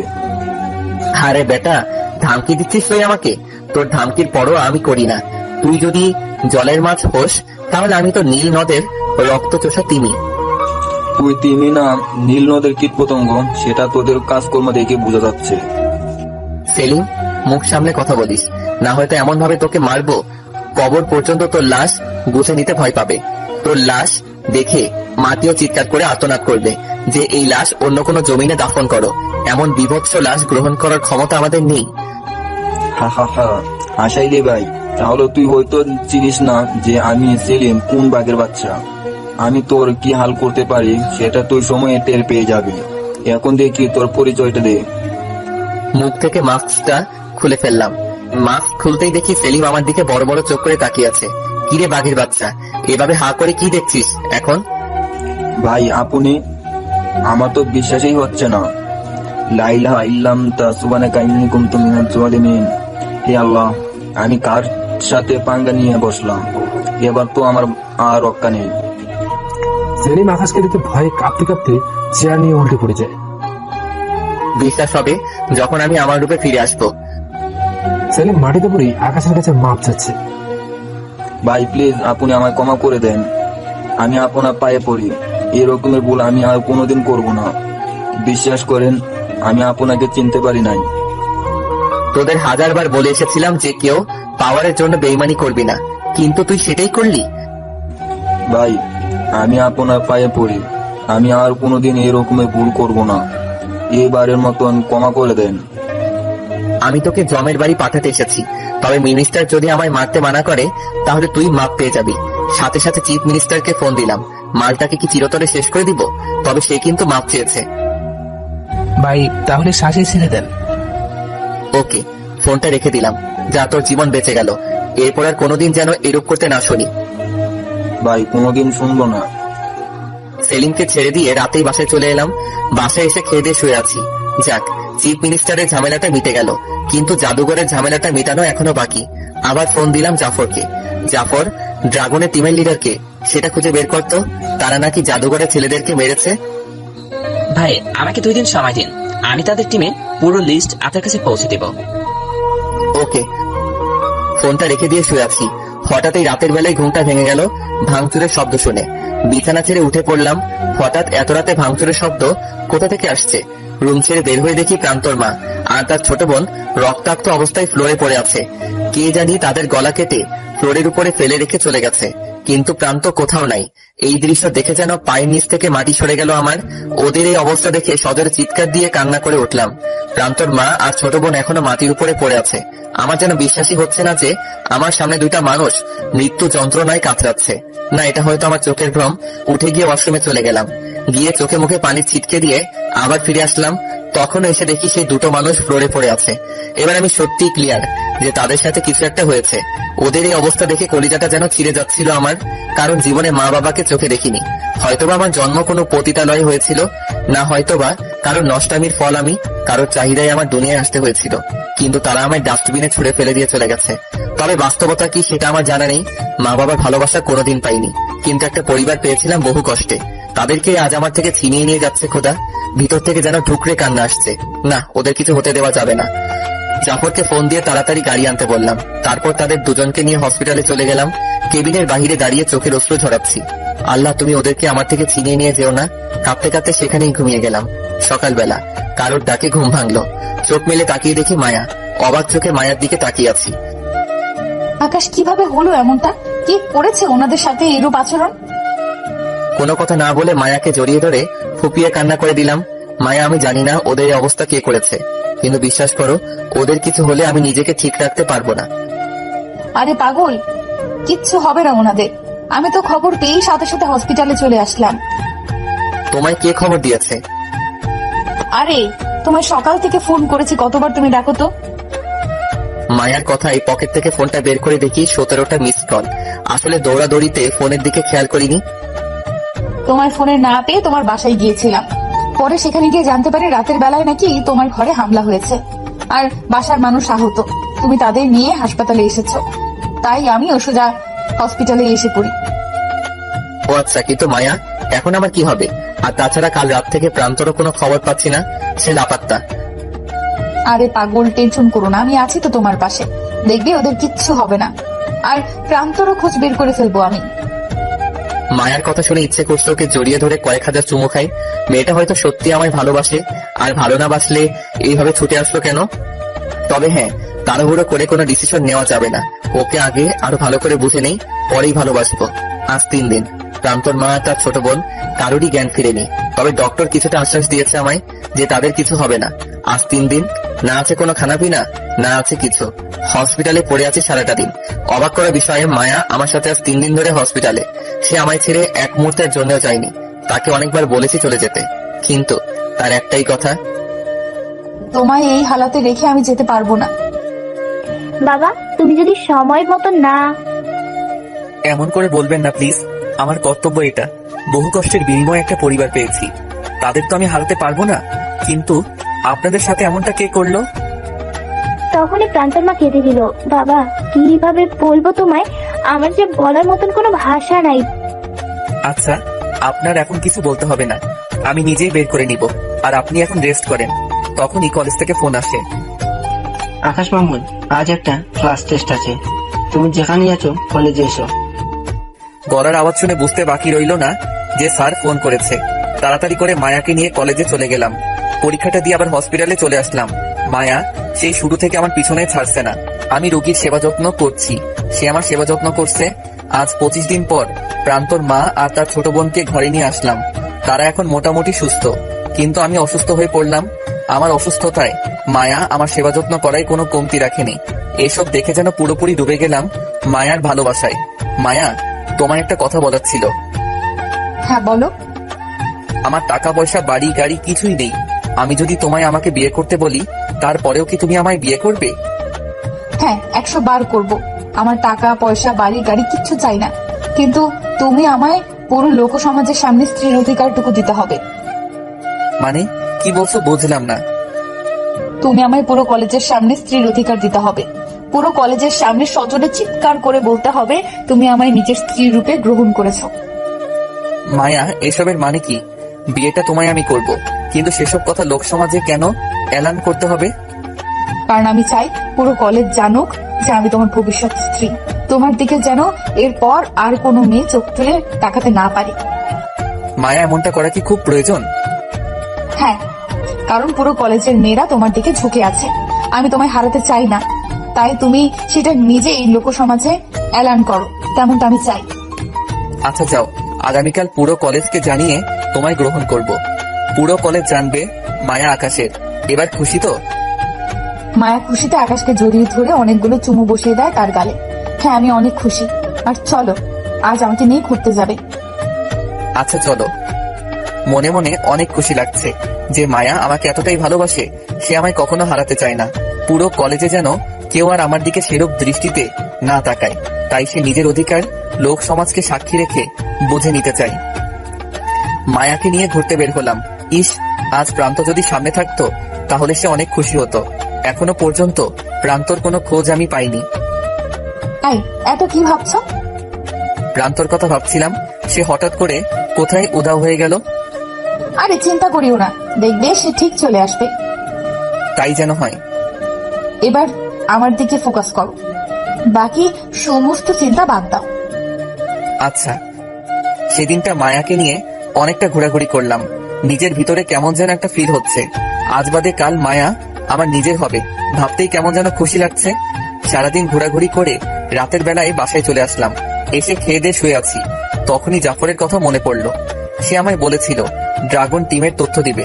তাকে ফোন করলাম, কিরে তুই না আমায় ড্রাগন টিমের পুরো তথ্য দেওয়ার কথা ছিল? সেটা আমি কবেই আপনাকে মেল করে দিয়েছি, কিন্তু আপনি হয়তো মেল চেক করেননি। জাফরের কথা শুনে অনেকটা অবাক হয়ে গেলাম।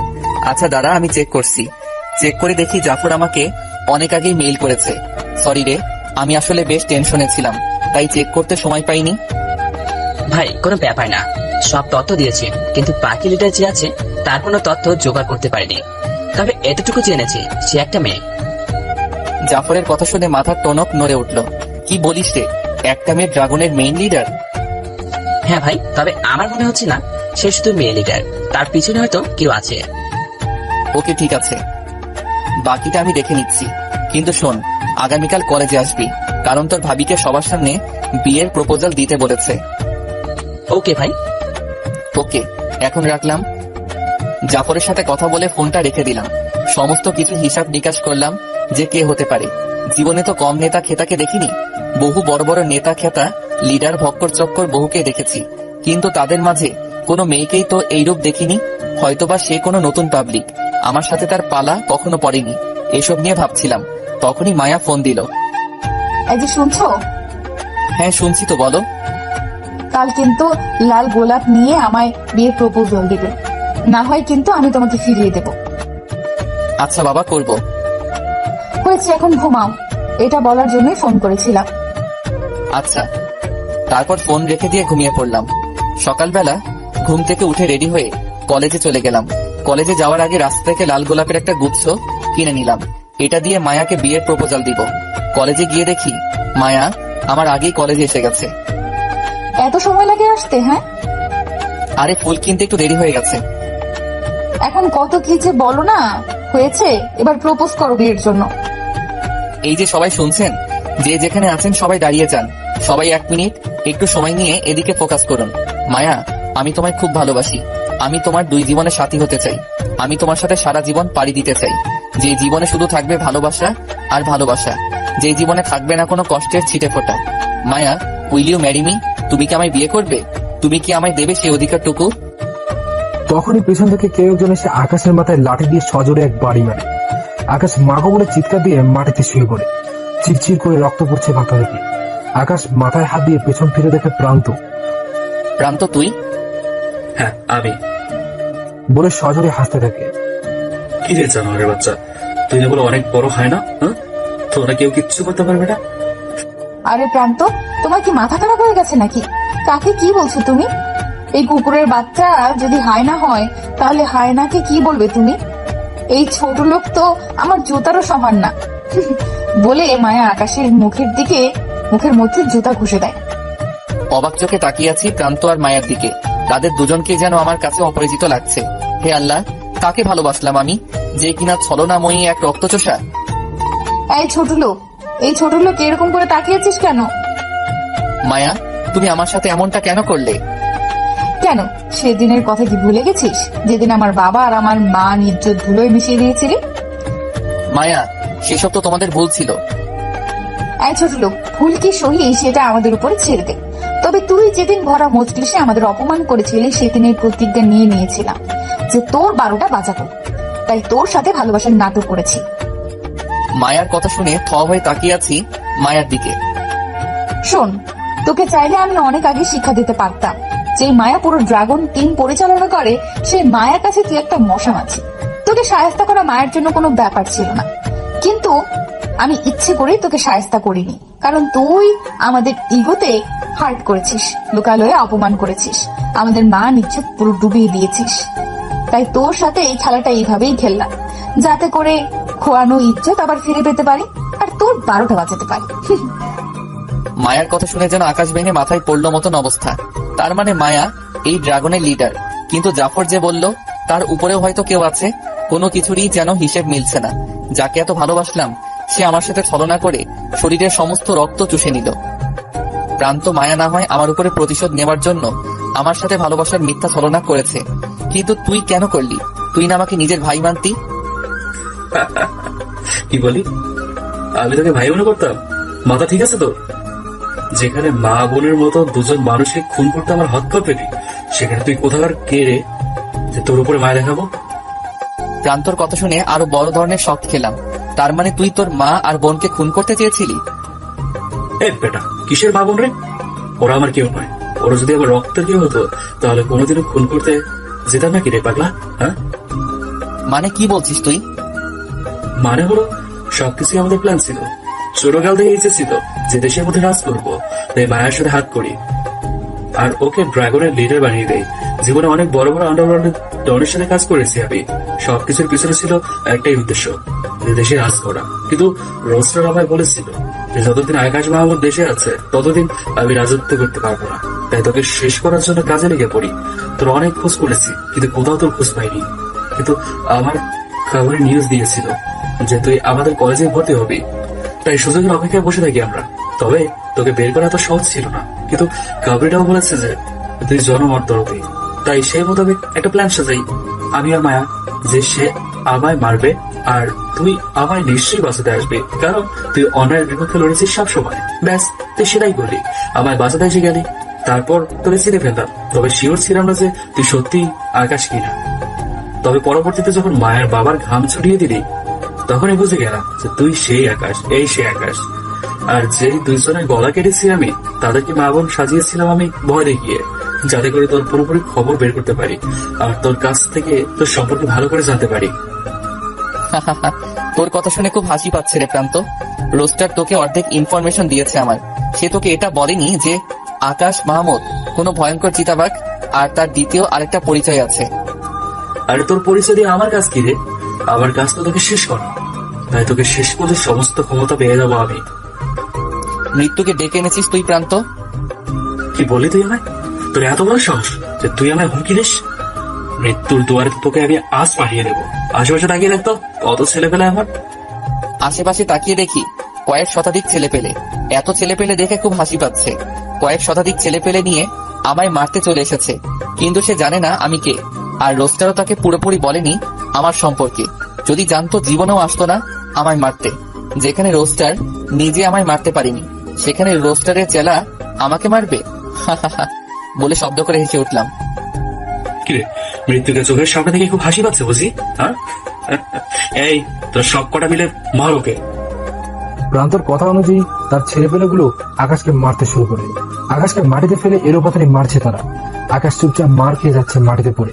তখনই হুট করে কোথা থেকে যেন আলিফ সাহেব দৌড়ে আসে, এসে প্রান্তর কাছে হাত জোর করে মিনতি করে, বাবা প্লিজ আকাশকে ছেড়ে দাও, তোমার কাছে হাত জোর করে করছি। মায়া তার বাবার এরূপ কাণ্ড দেখে থতমত খেয়ে যায়। বাবা তুমি কি সব পাগলের মতো কাজ কারবার করছো? তোমার কি মনে নেই এই ছেলে আমাদের ইজ্জতের 12টা বাজিয়ে দিয়েছিল? মায়া, আমার সবকিছু মনে আছে, কিন্তু আমি এই ছেলের জীবনই ঘাটতে গিয়ে এমন কিছু সামনে আসে যেটা শুনে তোর পায়ের নিচ থেকে মাটি সরে যাবে। বাবা কি সব বলছো তুমি? তোমার মাথা কি খারাপ হয়ে গেছে নাকি? মায়া, আমার এত কিছু পাওয়ার থাকা সত্ত্বেও আমি চুপসে আছি, আর তুই আমার মেয়ে হয়ে এই ছেলেকে মারতে উঠতে পড়ে লেগেছিস। বিশ্বাস কর, এটা কোনো সাধারণ মানুষ না। খোদার কসম, যাকে তোরা মেরেছিস সে একটা ভয়ঙ্কর হয় না। বাবা কি এই ছেলে? আগুন, যে কিনা এক রাতে 11টা টিমের খবর করে ছেড়ে দিয়েছিল, যে কিনা বেস্ট 11টা টিম নিয়ে 300 ছেলেকে জমের বাড়ি পাঠিয়ে দিয়েছিল। এটাই সেই আকাশ, ওরফে আগুন। বাবার মুখে আগুনের নাম শুনে মায়া থতমত খেয়ে যায়। বাবা কি বলছো তুমি? আরে মা, সত্যি বলছি। প্রান্ত তোকে সমস্ত কিছু বলেনি, বলেছে শুধু একজনকে শেষ করলেই সমস্ত ক্ষমতা তোরা পেয়ে যাবে। কিন্তু এটা বলেনি যে কাকে মারতে চলেছিস তোরা। আর তুই তো ভালো করে এটা জানিস না যে প্রান্তকে তোকে পাওয়ার দিয়েছে, আর তুই উঠে পড়ে লেগেছিস দুনিয়ার সকল হাসিল করতে।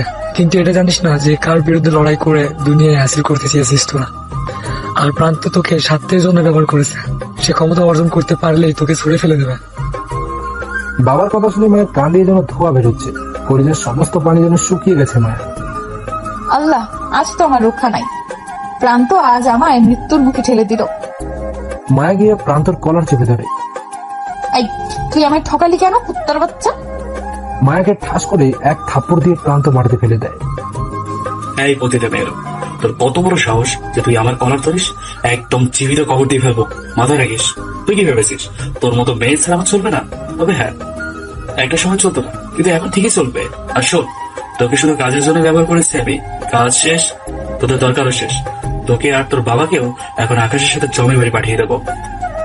আরে শোন, মৃত্যুটা তোর হাতে লেখা নেই আমার, মৃত্যুটা আকাশের হাতে লেখা আছে, কারণ তার সাথে প্রতারণা করেছি আমি।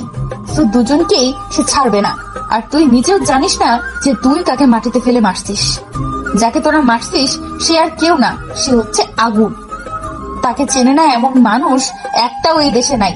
একবার না একবার হলেও আগুনের নাম শুনেছে। আর তুই আগুনকেই মারতে চলেছিস? আজরাইলকে ডেকে এনে তার জান নেওয়ার প্রচেষ্টা। তোরা কোনোদিনই সফল হবি না। মায়ের মুখে আগুনের নাম শুনে প্রান্তর ভেতরটা মোচড় দিয়ে ওঠে, থরথর করে কাঁপতে শুরু করে প্রান্ত।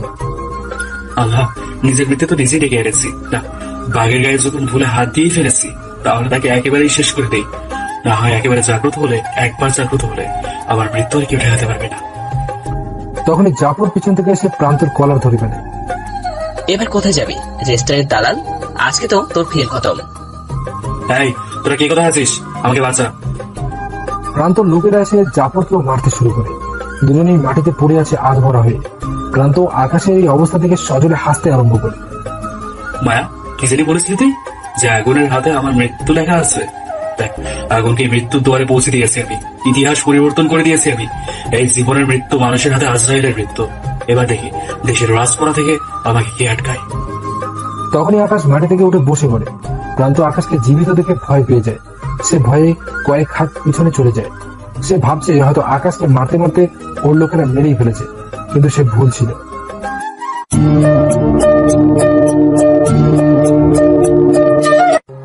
এই, তোরা তাকিয়ে তাকিয়ে কি দেখছিস? আজরাইল তো উঠে দাঁড়িয়ে গেছে। এবার তো আর কারোর রক্ষা নেই।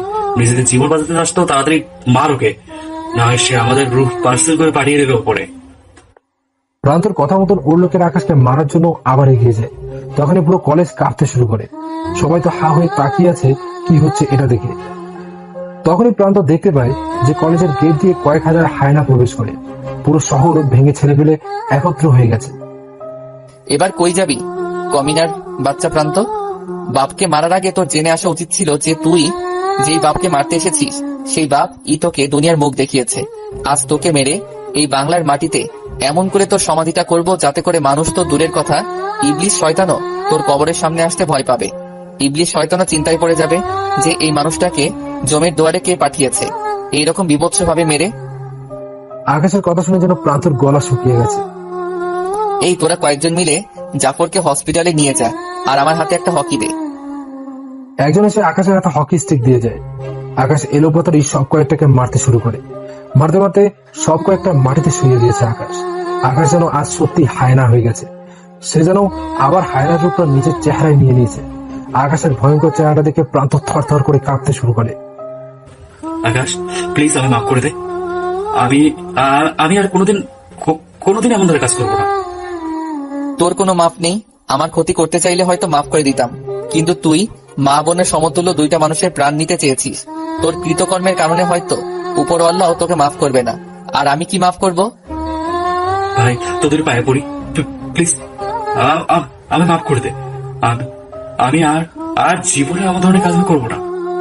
তোর কোনো মাফ নেই, আর বাকি রইল কোনোদিন তুই এমন ধারা কাজ করবি না সেই কথা। তুই জীবিত থাকলে তো তেমন ধারা কাজ করার সুযোগ পাবি। এটা বলে হকি স্টিক দিয়ে প্রান্তর মাথার মধ্যে সজোরে এক বাড়ি মারলাম। প্রান্ত মাগো বলে চিৎকার দিয়ে সেখানেই দম ছেড়ে দিল।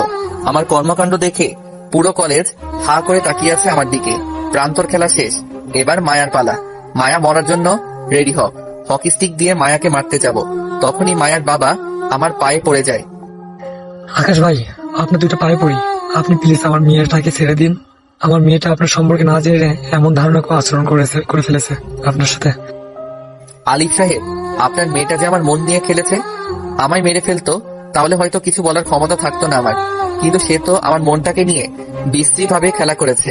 তাকে কি মাফ করব আমি? ভাই, আপনার কাছে আমার মেয়ের জীবন ভিক্ষা চাই। তাকে কি করে মাফ করব আমি? আচ্ছা যান, মাফ করে দিলাম। মাফটা শুধু এই জন্যই করলাম যে কোনো এক পিতা তার সন্তানের যান বাঁচানোর জন্য কারোর পায়ে পড়েছে, আর তাছাড়া তাকে আমি মন থেকে ভালোবেসেছি। তাকে মারতে হয়তো আমার অনেক কষ্ট হতো, তাই মাফ করে দিলাম। তখনই মায়া এসে আকাশের পায়ে পড়ে যায়। আকাশ প্লিজ আমায় মাফ করে দাও। আমি তোমার ভালোবাসা সত্যিই বুঝতে পারিনি। তোমার ভালোবাসা নিয়ে আমি পুতুল খেলা খেলেছি। প্লিজ তুমি আমায় মাফ করে দাও। মায়া, পা ছাড়ো।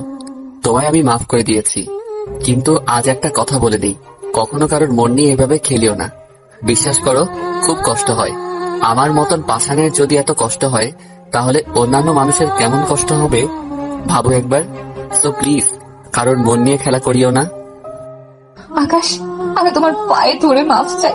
প্লিজ তুমি আমায় শেষবারের মতন একটা সুযোগ দাও। আমি তোমায় ভালোবাসা দিয়ে সমস্ত কিছু ভুলিয়ে দিব। তার দরকার নেই। ভালোবাসায় জড়িয়ে যে কত বড় ভুল করেছি আমি তা এখন প্রমাণ পাচ্ছি। আর আজ থেকে তুমি তোমার মতন থাকো, আর আমি আমার মতন থাকবো।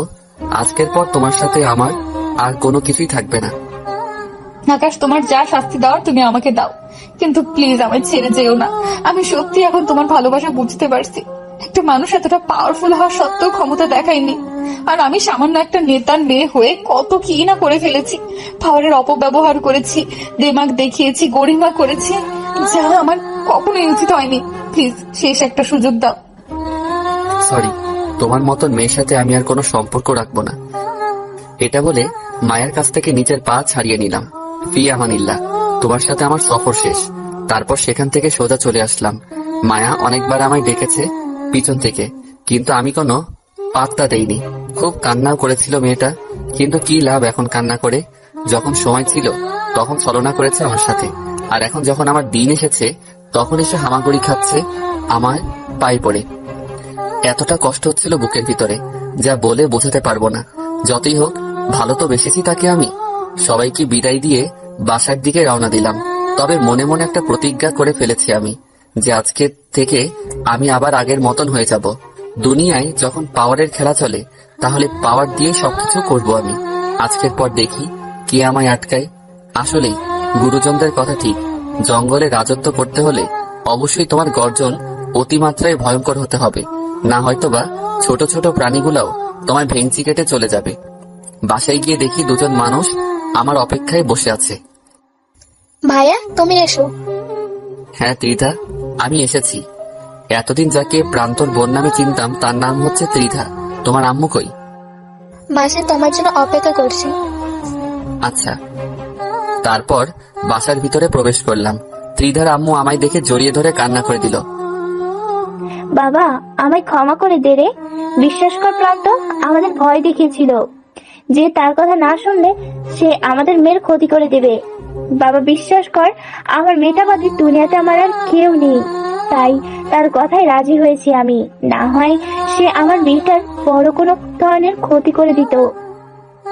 হয়েছে সেসব কথা, কিন্তু তোমরা সেটা আমায় আগে বললেই পারতে। আর আমি আকাশ মাহমুদ থাকতে তোমাদের কেউ ক্ষতি করবে কলিজাটা সোজা বের করে ফেলবো। আমি তোকে অনেক আগেই বলতে চেয়েছিলাম বাবা, কারণ আমি প্রথম দেখাতেই বুঝে গিয়েছিলাম যে তুই লক্ষ্মী একটা ছেলে। কিন্তু কি করব বল, আমার মেয়েটাই যে আমার সব। ও ছাড়া যে আমার আর কেউ নাই দুনিয়াতে। কে বলেছে কেউ নাই তোমাদের? আমি তো আছি। আমার তো মা বাবা কেউ নেই। বিশ্বাস করো, যেদিন আমি এই বাড়িতে আসি সেদিন থেকেই তোমায় মায়ের মতন দেখি। খুব ইচ্ছে করতো তোমায় মা বলে ডাকতে, কিন্তু প্রান্ত যদি কিছু মনে করে তাই আর ডাকিনি। কিন্তু এখন থেকে তোমায় আমি মা বলেই ডাকবো। আর তোমরা এখন থেকে আমার পরিবার। আজ থেকে তোমার 2 সন্তান, একটা ছেলে আর একটা মেয়ে। সত্যি তুই আমার মা বলে ডাকবি? হ্যাঁ মা, 3 সত্যি। তোমায় আমি মা বলেই ডাকবো। সেই রাতের মধ্যেই আমার সমস্ত কারোবার এই শহরে নিয়ে আসলাম। আজ থেকে আমি এই শহরে বসেই সমস্ত কারোবার চালাবো। মা, তোমরা কাপড় চোপড় গুছিয়ে নাও। কেন রে বাবা? কারণ কাল আমরা নতুন বাড়িতে উঠবো। শহরের নামকরা বাড়িটা কিনেছি আমি। এতদিন আমি যেমন তেমন ভাবে রাত কাটিয়ে দিতে পারতাম, কিন্তু এখন আমার একটা পরিবার হয়েছে, তাদের নিয়েও চিন্তা করতে হবে আমার। পরের দিন সেই বাড়িতে উঠে গেলাম। ত্রিধাকেও ওর কলেজ থেকে ট্রান্সফার করিয়ে শহরের নামকরা কলেজে অ্যাডমিশন করিয়ে দিলাম। একদিনের মধ্যেই পুরো শহরে আগুনে নামের ঢল শুরু হয়ে গেল। সবার মুখে মুখে একটাই কথা, যে আগুন এখন এই শহরে থাকে। আম্মুকেও সবটা জানিয়ে দিলাম যে আমি কে। বাবা আমার না খুব ভয় করে, তোর যদি কোনো ক্ষতি করে দেয় কেউ। মা, এতদিন বাঁচার মতন উৎস ছিল না আমার কাছে, কিন্তু এখন একটা পরিবার আছে আমার। সো আমার ক্ষতি কেউ করতে পারবে না। আর বিশেষ করে ত্রিধাও আমার বোন, ওর সমস্ত সেফটি আমি দিয়ে দিব। বাড়িতে অনেক কয়টা পাহারাদার নিযুক্ত করলাম, ত্রিদার সাথেও কয়েকটা বডিগার্ড নিযুক্ত করে দিলাম। আজ 3 দিন পর কলেজ যাব। গত 3 দিন সমস্ত কিছু গোছাতে গোছাতে লেগে গেছে। কলেজে যেতেই প্রিন্সিপাল আমায় তার রুমে ডাক দিল। আকাশ, আমার একটা উপযুক্ত মেয়ে আছে, আমি চাই তুমি আমার মেয়েকে বিয়ে করে নাও। স্যার, এখন আমি বিয়ে টিয়ের ব্যাপারে ভাবছি না। আর তাছাড়া এখন আমার মা বোন রয়েছে, তাদেরও একটা মতামত আছে। আপনি তাদের সাথে গিয়ে কথা বলুন। যদি তারা রাজি হয় তাহলে নিজের মনকে শক্ত করে আমি আপনার মেয়েকে বিয়ে করে দিব। ওকে, আমি তোমার মায়ের সাথেই কথা বলবো। প্রিন্সিপালের সাথে কথা বলে ক্লাসে চলে আসলাম। পুরো কলেজ একদম ঝুঁকে গেছে আমার দিকে। সবার কাছে এক নামে পরিচিত হয়ে গেছি, আগুন। সিনিয়র নাই, জুনিয়র নাই, সবাই প্রেমের প্রপোজাল দিচ্ছে, কিন্তু আমি কাউকেই সাড়া দিলাম না। কারণ একজনকে সাড়া দিয়ে জীবনটাকে নরকে ঠেলে দিতে ধরেছিলাম। স্যার ক্লাস করাচ্ছে, ক্লাসে মন দিলাম। মায়া আজ অন্য টেবিলে বসেছে, আজ আমার পাশে বসেছে ক্লাসের সবচাইতে সুন্দরী মেয়ে আনিকা। মায়া বারবার আমার দিকে ঘুরে ঘুরে তাকাচ্ছে। আমায় কষ্ট দেওয়ার ফল মায়া তুমি পেয়ে যাবে। ক্লাস শেষ করে বের হতে ধরলাম, তখনই মায়া পিছন থেকে এসে আমায় জড়িয়েও ধরে কান্না করে দিল। আকাশ, আমায় একটা বারের জন্য ক্ষমা করে দাও না প্লিজ। মায়া প্লিজ আমায় ছাড়ো, তোমার সাথে আমার আর কোনো কিছু নেই, সো নিজের রাস্তা মাপো। না, আমি তোমায় ছাড়বো না। আমি সত্যিই ভুলছিলাম আকাশ। এখন আমার সামনে সবকিছুই ক্লিয়ার। আমি আর কাউকে চাই না, আমি তোমাকেই চাই। কিন্তু আমার তোমাকে চাই না। প্রিন্সিপাল স্যার তার মেয়ের সাথে আমার বিয়ের কথা পাকা করতে আমার মায়ের কাছে যাবে। আমার মা যদি রাজি হয় তাহলে আমি তাকেই বিয়ে করে নিব। প্লিজ আকাশ, তুমি এমনটা করো না। আমার খুব কষ্ট হবে আকাশ।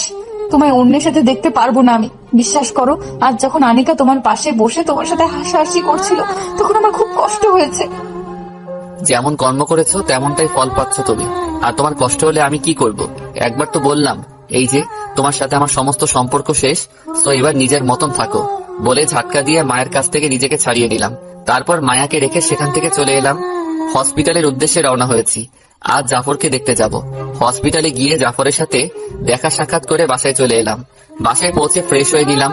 তারপর অপেক্ষা করতে লাগলাম ছেলেপেলের জন্য। আমার সব কয়টা পুরনো গাড়ি এখানে নিয়ে আসতে বলেছি ছেলেদেরকে ফোন করে। আম্মু এসে শরবত দিয়ে গেল। সোফায় বসে বসে শরবত খাচ্ছিলাম, তখনই দরজার কলিং বেল বেজে উঠলো। হয়তো ছেলেপেলেরা গাড়ি নিয়ে এসেছে আমার। উঠে গিয়ে দরজা খুলে দিলাম। দরজা খুলে যা দেখলাম তাতে তো আমার চোখ সোজা কপালে উঠে গেল। মিনিস্টার সাহেব তার মেয়েকে নিয়ে এসেছে আমার বাড়িতে। মেয়ের সাজগোজ দেখে বুঝতে বাকি রইল না যে কেন এসেছেন মিনিস্টার সাহেব। আকাশ ভাই, কি খবর? এই তো মিনিস্টার সাহেব, আল্লাহ রেখেছে। আপনার কি খবর? আমিও আছি মোটামুটি। রাজনীতির মানে অনেকটা ঝামেলা চলছে, সেসব ঝামেলা কাঁধে বয়ে নিয়ে কি পুরোপুরি ভালো থাকা যায়? রাজনীতির ময়দানটাই এমন মিনিস্টার সাহেব। আচ্ছা আসেন, ভিতরে আসেন। আকাশ ভাই, বাইরে তো সেই দেখে কিনছেন। আরে আজ সেই কোথায়? আচ্ছা সেসব বাদ দেন তো, বলেন কেন এসেছেন? আসলে আকাশ ভাই, আমি চাই আমার মেয়েটাকে আপনি বিয়ে করেন। যেটা ভেবেছিলাম সেটাই হয়েছে। আমার ধারণাই সঠিক মিনিস্টার সাহেব। আমি সেসব নিয়ে এখনো ভাবিনি। আর তাছাড়া আমার পরিবারকে গোছাতে আরো অনেকটা সময় লাগবে, ততদিন বিয়ে শাদী করবো না। আকাশ ভাই, আপনি না করিয়েন না প্লিজ। আমার মেয়েটা খুব লক্ষ্মী, আশা করি আপনার সাথে তার জোড়াটা অসাধারণ হবে। মিনিস্টার সাহেব, আমি এখন বিয়ে করব না। তবে হ্যাঁ, বাসায় আমার মা বোন আছে, তারা যদি রাজি হয় তাহলে আমি আপনার মেয়েকে বিয়ে করব। আপনি আমার মায়ের সাথে কথা বলেন, আমি ডাক দিচ্ছি।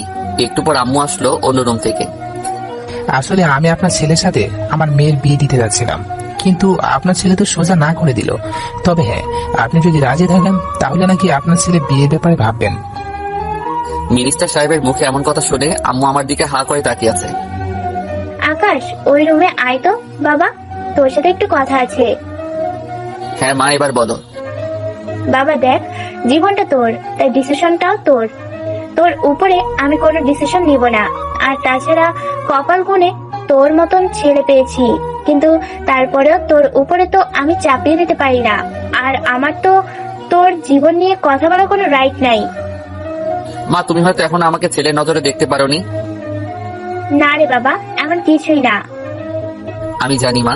আসলে দেখো মা, আমি মায়াকে লাভ করতাম, সে আমার সাথে চিট করেছে, কিন্তু মনের মধ্যে তার জন্য জায়গাটা এখনো রয়ে গেছে। তার উপরে অনেকেই বিয়ের কথা বলছে, কিন্তু আমার এসবে কোনো মতামত নেই। আর অনেক কষ্টের বিনিময়ে মা বোনকে পেয়েছি, তাদের পরিপূর্ণ সুখ দিয়ে নিজের কথা ভাববো।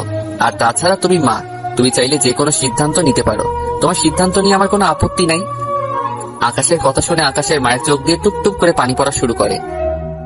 বাবা, জানি না তুই কার গর্ভের সন্তান, তবে এটা বলবো তুই দুনিয়ার শ্রেষ্ঠ সন্তান। আর তুই আমার ছেলে, তোকে পেয়ে জীবনের সবচেয়ে বড় পাওয়াটা আমি পেয়েছি। আরে মা, তুমি কান্না করছো কেন? আমি তোমার সন্তান, তোমারই থাকবো। নিজের হাতে মায়ের চোখের পানিগুলো মুছে দিলাম। আম্মু, এবার কি ডিসিশন নিবে বা নিলে সেটা গিয়ে মিনিস্টার সাহেবকে জানাও। চল তুই। মিস্টার সাহেব, আসলে দেখেন, আমি আমার ছেলের বিয়েটি নিয়ে এখনো ভাবিনি। আমার ছেলের বিয়ে আমি এখন দিব না, আরো কিছুটা সময় যাক, তারপর না হয় ওর জন্য বৌমা খুঁজবো। তবে হ্যাঁ, বৌমা খুঁজলে আপনার মেয়েটাকে আমার ছেলের জন্য পারফেক্ট কিনা সেটা তখন ভেবে দেখবো। আমার মেয়ের সাথে আকাশের বিয়ে দিলে খুব খুশি হতাম, তবে সমস্যা নেই, আপনারা সময় দিন, পরে না হয়ে জানাবেন। জি, আমি সেটাই বলছি। মিনিস্টার সাহেব চলে গেল। আমি আম্মুকে জড়িয়ে ধরে বসে আছি। বাবা, টেনশন করিস না, আমি জানি তোর ভিতরে কি চলছে। তুই কিছুটা দিন সময় নে, পরে না হয় তোর বিয়ের ব্যাপারটা নিয়ে ফোকাস করিস। হ্যাঁ মা, সেটাই করব। দেখি মন মানসিকতা কতদূর কি হয়। তবে এখনো মায়ের জন্য ভালোবাসা ভিতরে পুষে রেখেছি, সেটা হয়তো কোনোদিন মন থেকে যাবে না। যাওয়ার দরকারও নেই, যা আছে মনে থাক, পরে সময়টা সময় দেখা যাবে। আম্মু আমায় ভরসা দিচ্ছিল, তখনই ছেলেপেলেরা আমার গাড়ি নিয়ে আসে। আম্মু আজ থেকে ত্রিধাকে বলে দিবে সে যেন গাড়ি ছাড়া চলাফেরা না করে, আর তুমিও গাড়ি ছাড়া চলাচল করবে না। আচ্ছা। আম্মু কাজ করছে, আমি আমার রুমে শুয়ে আছি। মায়ার কথা খুব মনে পড়ছিল। না, ওকে আমি যতই ভালোবাসি না কেন, কিন্তু ওকে আমি কখনোই মাফ করব না। কি থেকে যে কি হয়ে গেল তা ভাবতেও কলিজা মোচড় দিয়ে ওঠে। আজ আমার ভিতরে রক্তক্ষরণ হচ্ছে। সেই রক্তক্ষরণ যে করেছে তাকে আমি কোনো দিনও মাফ করব না। আর তার আসল গোড়া যে, তাকে তো আমি ছাড়বই না। রোস্টারের কারণে এসব কিছু হয়েছে, তো তাকেই জমের বাড়ি পাঠাবো। জাদুঘরকে ফোন লাগালাম। আকাশ ভাই, কি হালচাল বলেন? হালচাল আর কি বলবো, তবে একটা উপকার করতে হবে আমার, তাহলে হয়তো পুরোপুরি ভালো হবে হালচাল আমার। কি উপকার ভাই? রোস্টারের সাথে তো তোমার ভালো খাতির, তাকে তোমার দেশে আনতে হবে, তার রক্ত পান করব আমি। ভাই, তার আগে আপনাকে কিছু বলার আছে। হ্যাঁ বলো। রোস্টার গতকাল আমায় ফোন দিয়েছিল। সে বলল আমি যাতে তার পক্ষে চলে যাই, তার পক্ষে গিয়ে আপনাকে শেষ করি। কিন্তু আমি ভালো মন্দ কিছুই বলিনি, কারণ যার নুন আমি খেয়েছি তার সাথে কোনোদিন এই গুটিবাজি আমি করতে পারবো না। তার মানে রোস্টারও এক দফা আমার সাথে খেলতে চায়? হ্যাঁ ভাই। ওকে, সমস্যা নাই, সে খেলার আগে আমি খেলে দিব। তুমি শুধু তাকে ফুসিয়ে ফাঁসিয়ে দেশে আনো, তারপরে খেলাটা আমার উপর ছেড়ে দাও। ওকে ভাই, আমি রোস্টারের সাথে হাত মিলিয়ে ওকে দেশে আনার ব্যবস্থা করছি। ওকে। তারপর ফোন রেখে দিলাম। ফোন রাখতে না রাখতেই অন্য একটা নাম্বার থেকে ফোন আসে। নাম্বারটা চেক করে দেখি মায়ার নাম্বার। ফোনটা রিসিভ করে, কি জন্য আমায় ফোন দিয়েছো? আকাশ, আমার খুব কষ্ট হচ্ছে, বিশ্বাস করো, তোমায় ছাড়া নিজেকে খুব একা একা লাগে। কেন যে তোমার সাথে অমনটা করতে গেলাম, আজ তার ফল ভোগ করতে হচ্ছে আমার। যেরূপ কর্ম করবে সেরূপ ফল তো অবশ্যই পাবে। আকাশ প্লিজ, তোমার দুটো পায়ের পড়ি, আমি শেষবারের মতো একটা সুযোগ ভিক্ষা দাও। শারীরিক কষ্ট পেলে হয়তো মনটাকে বুঝ দিতে পারতাম, কিন্তু এখানে তো মনটাকে কষ্ট দিয়ে পচিয়ে ফেলেছো তুমি। সেই মন তোমার উপরে বসাবো কি করে আমি? আকাশ, আমি ভালোবাসা দিয়ে তোমার মনটাকে আবার আগের ন্যায় করে দিব। তার আর কোনো দরকার নেই। আপাতত যেমন আছি তেমনটাই থাকতে চাই আমি। আর আমার জীবনে তোমার মতন মেয়ের আর কোনো দিন জায়গা হবে না। আকাশ, আমি হাল ছাড়বো না, তোমায় আমি নিজের করেই ছাড়বো। খোদার কাছে দুহাত তুলে তোমায় ভিক্ষা চাইবো, তিনি তো আমায় খালি হাতে ফিরিয়ে দিবেন না। যা করার করো, যে কষ্ট দিয়েছো আমায় সেটা তোমার খোদাও দেখেছে, হয়তো কোনোদিন তোমার দোয়া কবুল হবে না। এবার রাখলাম ফোন বলে মুখের উপরে ফোনটা রেখে দিলাম। সবকিছু থেকে ব্লক করে দিয়েছি তাকে। পরের দিন সকালবেলা উঠে ফ্রেশ হয়ে নিলাম। আম্মু নাস্তা লাগিয়েছে, সেটা খেয়ে দিয়ে কলেজে চলে গেলাম। কলেজে গিয়ে শুনি আজ নাকি ক্লাস হবে না। মায়া নাকি আজ কলেজে প্রিন্সিপালের সাথে অনেক হাঙ্গামা করেছে আমার জন্য। আবার আনিকাকে নাকি পিটুনিও দিয়েছে সে। মেজাজটা পুরো বিগড়ে গেল। না, মায়াকে শিক্ষা দেওয়া উচিত। মায়ার খোঁজ করতে লাগলাম। অবশেষে গিয়ে দেখি মায়া ক্লাসরুম বন্ধ করে বসে আছে। মায়া দরজা খোলো। প্রথমতন মায়া দরজা খুলে দেয়। কি শুরু করেছো তুমি? হ্যাঁ, প্রিন্সিপালের সাথে নাকি আমাকে নিয়ে হাঙ্গামা করেছো, আবার আনিকাকেও মেরেছো? হ্যাঁ করেছি, কারণ সেই লোক তার মেয়ের সাথে তোমার বিয়ের কথা কেন বললো? আর আনিকাকে মেরেছি সে তোমার সাথে গতকাল চিপকিয়ে কেন ছিল? সেটা আমার ব্যাপার, তোমার তো এখানে কোনো ফাংশন নেই। নেই মানে অবশ্যই আছে, তুমি শুধু আমার। তোমাকে আমি আর কারো হতে দিব না, দরকার হয় এর জন্য আরো পদক্ষেপ আমি নিব। তুমি আসলেই মানুষটা মায়া, তোমার মধ্যে মনুষ্যত্বের কোনো কিছুই নেই। তুমি নিজের স্বার্থের জন্য মানুষের খুন করতে পারো, তুমি নিজের ফায়দার জন্য মানুষের মনে আঘাতও দিতে পারো। আজকে যা করলে তারপর তো তোমার উপর থেকে আমার সমস্ত ভালোবাসা উঠে গেছে। যদিও মনে মনে কিছুটা ভালোবাসতাম, আজ সেটাও নেই। আকাশ প্লিজ, তুমি এমনটা করো না, আমি সত্যি মরে যাব। তোমার জন্যই তো এমনটা করেছি। যাও মরে যাও, তাও তোমায় আমি কোনোদিন গ্রহণ করব না। মায়া আকাশের এইরূপ কথা শুনে কান্না করতে করতে সেখান থেকে চলে যায়। আজ 1 মাস মায়া ক্লাসে আসে না। মোটামুটি আমিও তাকে ভুলে গেছি। ক্লাসের সবার সাথে মোটামুটি ভালো বন্ধুত্ব হয়ে গেছে আমার। মোটামুটি দিনকাল ভালোই কাটছিল, অনেক কয়টা বেস্ট ফ্রেন্ড হয়েছে আমার। হঠাৎ একদিন সকালবেলা আমার এক ক্লাসমেট সাইমা এসে আমায় বলে, আকাশ তুই কি কিছু জানিস? কি জানবো আমি? মায়া আজ 41 দিন ধরে হসপিটালে সে মৃত্যুর সাথে পাঞ্জা লড়ছে। তোর সাথে সেদিন কথা বলে যাওয়ার পর নাকি সে খাওয়া দাওয়া একদম ছেড়ে দিয়েছিল। বাসার কারোর সাথেই নাকি কথা বলতো না, একা একা থাকতো। হুট করে একদিন রাতের বেলা নাকি সুইসাইড করে বসে। সাইমার মুখ থেকে এমন ধরনের কথা শুনে পায়ের নিচ থেকে যেন মাটি সরে গেল আমার। আমি জানি মায়া আমার জন্য এমন করেছে। যত যাই হোক, ভালো তো বাসি তাকে। কলিজায় এক ভয়ঙ্কর রকমের মোচড় দিল, সাথে সাথে বুকে হাত দিয়ে মাটিতে বসে পড়লাম। মনে হচ্ছে যেন কলিজাটা কেউ লবণ দিয়ে কাঁচা চিবিয়ে খাচ্ছে। আকাশ প্লিজ ভেঙে পড়িস না। সাইমা, আমায় প্লিজ হসপিটালে নিয়ে চল তো। ওকে চল। সাইমার সাথে হসপিটালে চলে গেলাম। হসপিটালে গিয়ে দেখি আলিফ সাহেব কেবিনের সামনে বসে বসে ঝিমাচ্ছে। বুঝতে বাকি রইল না যে সামনের কেবিনে মায়াকে রাখা হয়েছে। কোনো কথা না বলে সোজা কেবিনে ঢুকে গেলাম। কেবিনে ঢুকে দেখি মায়া শুয়ে আছে, আর তার মুখে মাস্ক লাগানো। মায়ার এই অবস্থা দেখে ভিতরটা যেন ফেটে যাচ্ছিল। এখন আমার কি করা উচিত তা আমি জানি না। তবে হ্যাঁ, মায়াকে আমি কোনোদিন গ্রহণ করব না। তবে তার এই অবস্থার জন্য আমি দায়ী, কিন্তু দায়ীটা তার জন্যই হতে হয়েছে আমাকে। এসব ভাবছিলাম তখনই মায়া আমায় হাতের ইশারায় ডাক দিল। ধীরে ধীরে মায়ার কাছে গেলাম। মায়া, তুমি এমনটা কেন করলে? কোনো উত্তর নাই। মায়া, তুমি এমনটা কেন করলে? তখনই সে কান্না করে দিল। মায়া, এসব পাগলামো কেন করতে গেলে তুমি? মায়া হাতের ইশারায় আকাশকে মুখের মাস্কটা খুলে দিতে বলল। মেয়েটার চেহারা কেমন যেন ফ্যাকাশে হয়ে গেছে। আকাশ আমায় একটা বুকে টেনে নেবে, খুব কষ্ট হচ্ছে আমার। মায়া, আমি পাষাণ নই, কিন্তু বিশ্বাস করো এই বুকে তোমার জন্য আর জায়গা নেই। প্লিজ একটা বার বুকে নাও না। মায়া, আমায় ক্ষমা করো তুমি, আমি তোমায় বুকে নিতে পারবো না। আর তুমি এটা বলো যে তুমি এমনটা কেন করলে? তুমি তো বলেছিলে মরে গেলেও তুমি আমায় গ্রহণ করবে না, তাই মরতে চাইলাম। কিন্তু তোমায় ছাড়া আমার খুব কষ্ট হয়। তুমি যখন অন্য মেয়েদের সাথে কথা বলো তখন মনে হয় যেন আমার কলিজা ছিঁড়ে যাবে। বিশ্বাস করো, আমি আর সহ্য করতে পারছিলাম না, তাই মৃত্যুকে বেছে নিয়েছি। মায়া, পাগলামন লিমিট ক্রস করে ফেলেছো তুমি। মরে যাওয়াই সবকিছু সমাধান না, দুনিয়ায় থেকে কিছু করার ট্রাই করো। হ্যাঁ, আমি বেঁচে থাকতে চাই, কিন্তু তোমায় নিয়ে। তুমি বলো, তুমি আমায় ছেড়ে যাবে না? সারা জীবন তুমি আমার হয়ে থাকবে?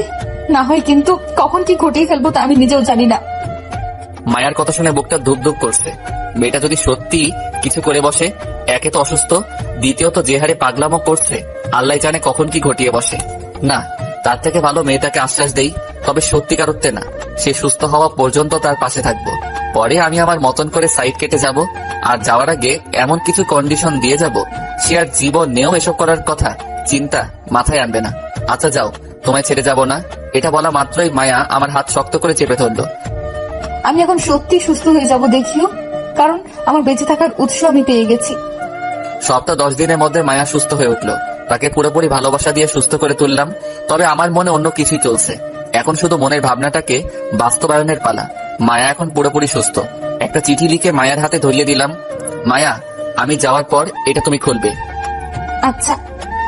আমি চলে এলাম। অন্যদিকে আকাশ যাওয়ার পর মায়া চিঠিটা খুলে। মায়া, আমায় ক্ষমা করে দাও। আমি তোমায় দ্বিতীয়বার আর গ্রহণ করতে পারবো না, কারণ তোমাকে নিয়ে আমার ভিতর থেকে সমস্ত ভালোবাসা মরে গেছে। বিন্দু পরিমাণ ভালোবাসা নেই তোমাকে নিয়ে আমার মনে। অনেক ট্রাই করেছি তোমার সাথে মানিয়ে নেওয়ার, কিন্তু তোমার সেই দিনের কৃতকর্মগুলো চোখের সামনে ভেসে উঠে শুধু আমার। আর এতদিন তোমায় সুস্থ করার জন্য ভালোবাসা নাটক করেছি। এখন তুমি পুরোপুরি সুস্থ, আমার দায়িত্ব এই পর্যন্তই ছিল। এবার আমি চললাম। আর একটা কথা, তুমি যদি সত্যি আমাকে ভালোবাসো তাহলে কোনোদিন আর উল্টাপাল্টা কিছু করবে না তুমি। ভালোবাসার কসম দিলাম তোমাকে। আজ থেকে নিজেকে গুছিয়ে নাও। উপরওয়ালা হয়তো তোমার সাথে আমার জোড়া লিখে রাখেনি, তাই হয়তো তোমার আর আমার মিলন হবে না। তবে যদি উপরওয়ালা লিখনে তোমার আর আমার মিলন থাকে তাহলে অবশ্যই আমি তোমার হব। মাফ করে দিও আমায়। এতদিন তোমার সাথে মিথ্যে নাটক করার জন্য আমি চলে যাচ্ছি অনেক দূরে। হয়তোবা আর কোনোদিন তোমার সাথে আমার দেখা হবে না। তুমি নিজের খেয়াল রেখো মায়া। খোদা হাফেজ। আকাশের চিঠি পড়ে যেন মাথা ভো ভো করে ঘুরতে থাকে। না আকাশ, তুমি এমনটা করতে পারো না আমার সাথে। আমি তোমায় খুব ভালোবাসি আকাশ, প্লিজ এভাবে ফেলে রেখে চলে যেও না। মায়া আবার কান্নায় ভেঙে পড়ে। তখন আকাশের কথা মনে পড়ে। না, সে আমায় ভালো থাকতে বলে গেছে। আজ থেকে আমি ভালোই থাকবো, আর কখনো কাঁদবো না। কলেজে তোর জন্য। যা, তুই ভালো থাক। তবে আজ আমি প্রতিজ্ঞা করে নিলাম, হলে হব তোর, না হয় হব না আর কারোর। মায়া আবার কান্নায় ভেঙে পড়ে। তখনই আকাশের কথা মনে হয়। অন্যদিকে আকাশ বাসায় চলে যায়। সে সমস্ত যোগাযোগ অফ করে দিয়েছে মায়ের সাথে। কলেজও পরিবর্তন করে নিয়েছে সে। তবে আকাশের বাসার ঠিকানা মায়া জানে না, তাই আর চাপ নেই। খুব কান্না পাচ্ছে মায়ার জন্য, কিন্তু কি করব? কষ্টটাও যে সে খুব করে দিয়েছে। বুকের ভিতরে এক ধরনের একটা চাপা কষ্ট অনুভব হচ্ছে। মনে মনে ঠিক করে নিলাম, আজকের পর আমি আর কোনো দিন কোনো মেয়েকে গ্রহণ করব না। কষ্টের শুরুটা যখন মেয়ের কারণে হয়েছে, তো এই জীবনে কোনো দিন আমি আর মেয়ে জাতিকে গ্রহণ করব না। সারা জীবন সিঙ্গেল থাকবো, বিয়েও করব না। সোফায় শুয়ে শুয়ে চোখের জল ঝরাচ্ছিলাম, তখনই জাদুঘর ফোন দেয়। আকাশ ভাই, রোস্টার দেশে আসছে আজ রাতের ফ্লাইটে। আপনি রেডি হয়ে থাকেন তার রক্ত খাওয়ার জন্য। হ্যাঁ, আমি রেডি। মনে যত হিংস্রতা আছে সব আমি রোস্টারের উপরে প্রয়োগ করব। রাতের বেলায় রোস্টার দেশে আসে। আকাশ তো পুরোপুরি রেডি। সে আকাশকে শেষ করে দেশে রাজত্ব করবে। কিন্তু হায়নাটা সে তার শিকার করার জন্য অপেক্ষা করে বসে আছে। সেই খবর রোস্টার জেনে গেছে। জাদুঘর ফোন করে বলল যে রোস্টার দেশের মাটিতে পা রেখেছে। ভিতরের হিংস্র পশুটা জাগ্রত হয়ে গেল। ছেলে পেলে নিয়ে রোস্টারের আড্ডায় চলে গেলাম। আজ রোস্টারের শেষ দিন। সে ভেবেছে হয়তো আমি জানবো না যে সে দেশে এসেছে আমায় মারার জন্য। কিছু সংখ্যক এক্সপার্ট নিয়ে এসে আমায় মেরে দিয়ে চলে যাবে, কিন্তু আমি যে তার কবর খুঁড়ে রেখেছি সেটা হয়তো সে জানে না। এই তোরা এদিকে আয়। হায়নার টিমটাকে ডেকে আনলাম। ভিতরে গিয়ে সব কয়টা রক্ত মাংস চুষে খেয়ে ফেলবি, খালি রোস্টার বাদে। সময় 10 মিনিট। 10 মিনিট পর ভিতরে গিয়ে যেন রোস্টারকে চেয়ারের সাথে বাধা দেখতে পাই। ওকে ভাই। হায়নাগুলো ভেতরে ঢুকে গেল। 5 মিনিটের মাথায় তারা বেরিয়ে আসলো। ভাই, আপনি শুধু রক্ত খাওয়ার জন্য বলেছিলেন, কিন্তু আমরা তাদের হাড্ডি পর্যন্ত ছাড়িনি। সেটা স্বাদও নিয়ে এসেছি। রোস্টার কই? চেয়ারের সাথে বাঁধা। ভিতরে চলে গেলাম, হাতে একটা চাইনিজ কুড়াল। आज रोस्टरे रोस्ट बनाबो। किरे कामिना, मुझे मारने के लिए आया था? भाई मुझे माफ कर दे। चाइनीज कुड़ालटा दिए सोजा तलपेटे कोप मेरे दिलाम। ये ले, माफ की पहला राउंड, अब माफ की आखिरी राउंड होगा बोलेই গলার রগ নামিয়ে দিলাম। তারপর সেখান থেকে বেরিয়ে আসলাম। রোস্টারের খেল খতম। ছেলে পেলে দিয়ে সব কয়টার লাশ নদীতে ভাসিয়ে দিলাম। বাসায় এসে হাত মুখ ধুয়ে শুয়ে পড়েছি। আম্মুরা সবাই ঘুম। শুয়ে শুয়ে ভাবছি, যা আমার জীবন নিয়ে যে ছিনিমিনি খেলেছিল তাকে তো শেষ করে দিলাম, এবার হয়তো শান্তি মতন থাকতে পারবো। কিন্তু না, আমি ভুল। পথের কাঁটাকে সরিয়ে দিলেও মায়াকে নিজের মন থেকে সরাতে পারছিলাম না। দেখতে দেখতে 4 বছর হয়ে গেল, এখনো মায়া নামক মানুষটার ভালোবাসাকে মনে সঁপে রেখেছি। হাজার চেষ্টা করেও সরাতে পারলাম না। অন্য কলেজ থেকে পড়ালেখা শেষ করে নিজের বিজনেস শুরু করলাম। মোটামুটি সাকসেসফুল মানুষ আমি এখন। নিজের জীবনের অ্যাচিভমেন্ট অর্জন করে নিয়েছি। তারপরেও কোথাও না কোথাও যেন মনের মধ্যে একটা শূন্যতা অনুভব করতাম। তবুও মানিয়ে নিয়েছি নিজেকে। একদিন সকালবেলায় নাস্তা করছিলাম, তখনই আম্মু এসে চেঁচামেচি লাগিয়ে দিল। আজ কতদিন ধরে বলছি তোকে বিয়ে করে নিতে, কিন্তু তোর কোনো কথা গায়ে লাগে না। আর কতদিন এভাবে একা একা থাকবি তুই? হ্যাঁ মা, আমি বিয়ে করব না। সেটা বললে তো আর হচ্ছে না। অনেক শুনেছি তোর কথা। তোকে এটাও বলেছি যে নিজের পছন্দের মেয়ে থাকলে জানাতে, কিন্তু না, তুই তো বিয়েই করবি না। তবে এবার আমি আর থামবো না, তোকে আমি বিয়ে করিয়েই ছাড়বো। আমি আজ মেয়ে দেখে এসেছি, আমার বান্ধবীর মেয়ে, অনেক পর্দাশীল আর লক্ষ্মী একটা মেয়ে। তুই নিজেকে তৈরি কর বিয়ে করার জন্য। মা, বিয়েটা কি করতেই হবে? না করলে হয় না? না, তোর এবার বিয়ে করতেই হবে। এবার তোকে আমি বিয়ে করিয়েই দম নিব। মায়ের জেদের কাছে আর পেরে উঠলাম না। তবে বিশ্বাস, এই মন দিয়ে আর কাউকে ভালোবাসতে পারবো না। ভালোটা আমি একজনকে বেসেছি, সে হচ্ছে মায়া, আর তাকে সারা জীবন আমি ভালোবাসবো। আম্মু যতই জোর করে বিয়ে দিক, তবে ভালোটা আমি মায়াকেই বাসবো। ওকে, তোমাদের যা ভালো মনে হয় করো, আমার আর কিছু বলার নেই। তুই মেয়েকে দেখবি না? না, আমার দেখার প্রয়োজন নেই, তোমরা দেখেছো তাতেই হয়েছে। 1 সপ্তাহ পর আমার বিয়ে ঠিক হয়। মনে পাথর চাপা দিয়ে আম্মুর ঠিক করা মেয়েকে বিয়ে করে নিলাম। অনেকটা কেঁদেছি বিয়ের দিন। যেখানে বিয়ের কথা শুনে মেয়েরা কাঁদে, সেখানে আমি ছেলে হয়ে কেঁদেছি। শত কষ্টের ভিড়ে বিয়েটা করে নিলাম। বাসর ঘরের সামনে দাঁড়িয়ে আছি, আম্মু এসে জোর করে ভিতরে ঢুকিয়ে দিল। বাসর ঘরে ঢুকে দেখি একটা মেয়ে ঘোমটা মুড়ি দিয়ে বসে আছে মাথায়। আমি ধীর গতিতে হেঁটে খাটে গিয়ে বসলাম। অনেকক্ষণ চুপ করেছিলাম, দেখি মেয়েটা কিছু বলে কিনা, কিন্তু না, মেয়েটা চুপচাপ বসে আছে। তাই নিজে শুরু করলাম, দেখেন আমি একটা মেয়েকে অনেক ভালোবাসি, আপনাকে কখনো ভালোবাসতে পারবো না আমি। আমার মনে শুধু সেই মেয়েটাই রয়েছে, সেই জায়গা আর কেউ নিতে পারবে না। তখনই মেয়েটা মুখ থেকে ঘোমটা সরিয়ে লাফ দিয়ে আমার বুকের উপরে উঠে বসলো। এই কুত্তা, কি বললি তুই? তুই অন্য মেয়েকে ভালোবাসিস? হ্যাঁ মায়া, তুমি? মায়াকে দেখে 1000 ভোল্টের একটা শক খেলাম। মায়া, তুমি এখানে কি করছো?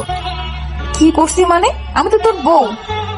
আম্মু তো বললো তিনার কোনো বান্ধবীর মেয়ের সাথে আমার বিয়ে ঠিক করেছে। আমি সেই মেয়ে। তুমি সেই মেয়ে হলে আম্মু যে বললো মেয়ে পর্দা করে। তো আমি কি করি? হ্যাঁ, সেদিন তুমি চলে আসার পর থেকে আজ পর্যন্ত কোনো বেগানা পুরুষ আমার চেহারা দেখেনি।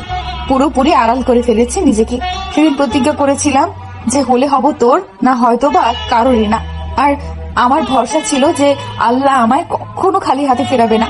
4 বছরে কয়েক লক্ষ বার খোদার কাছে তোমায় চেয়েছি, তো খোদা আমায় নিরাশ করবে কেন?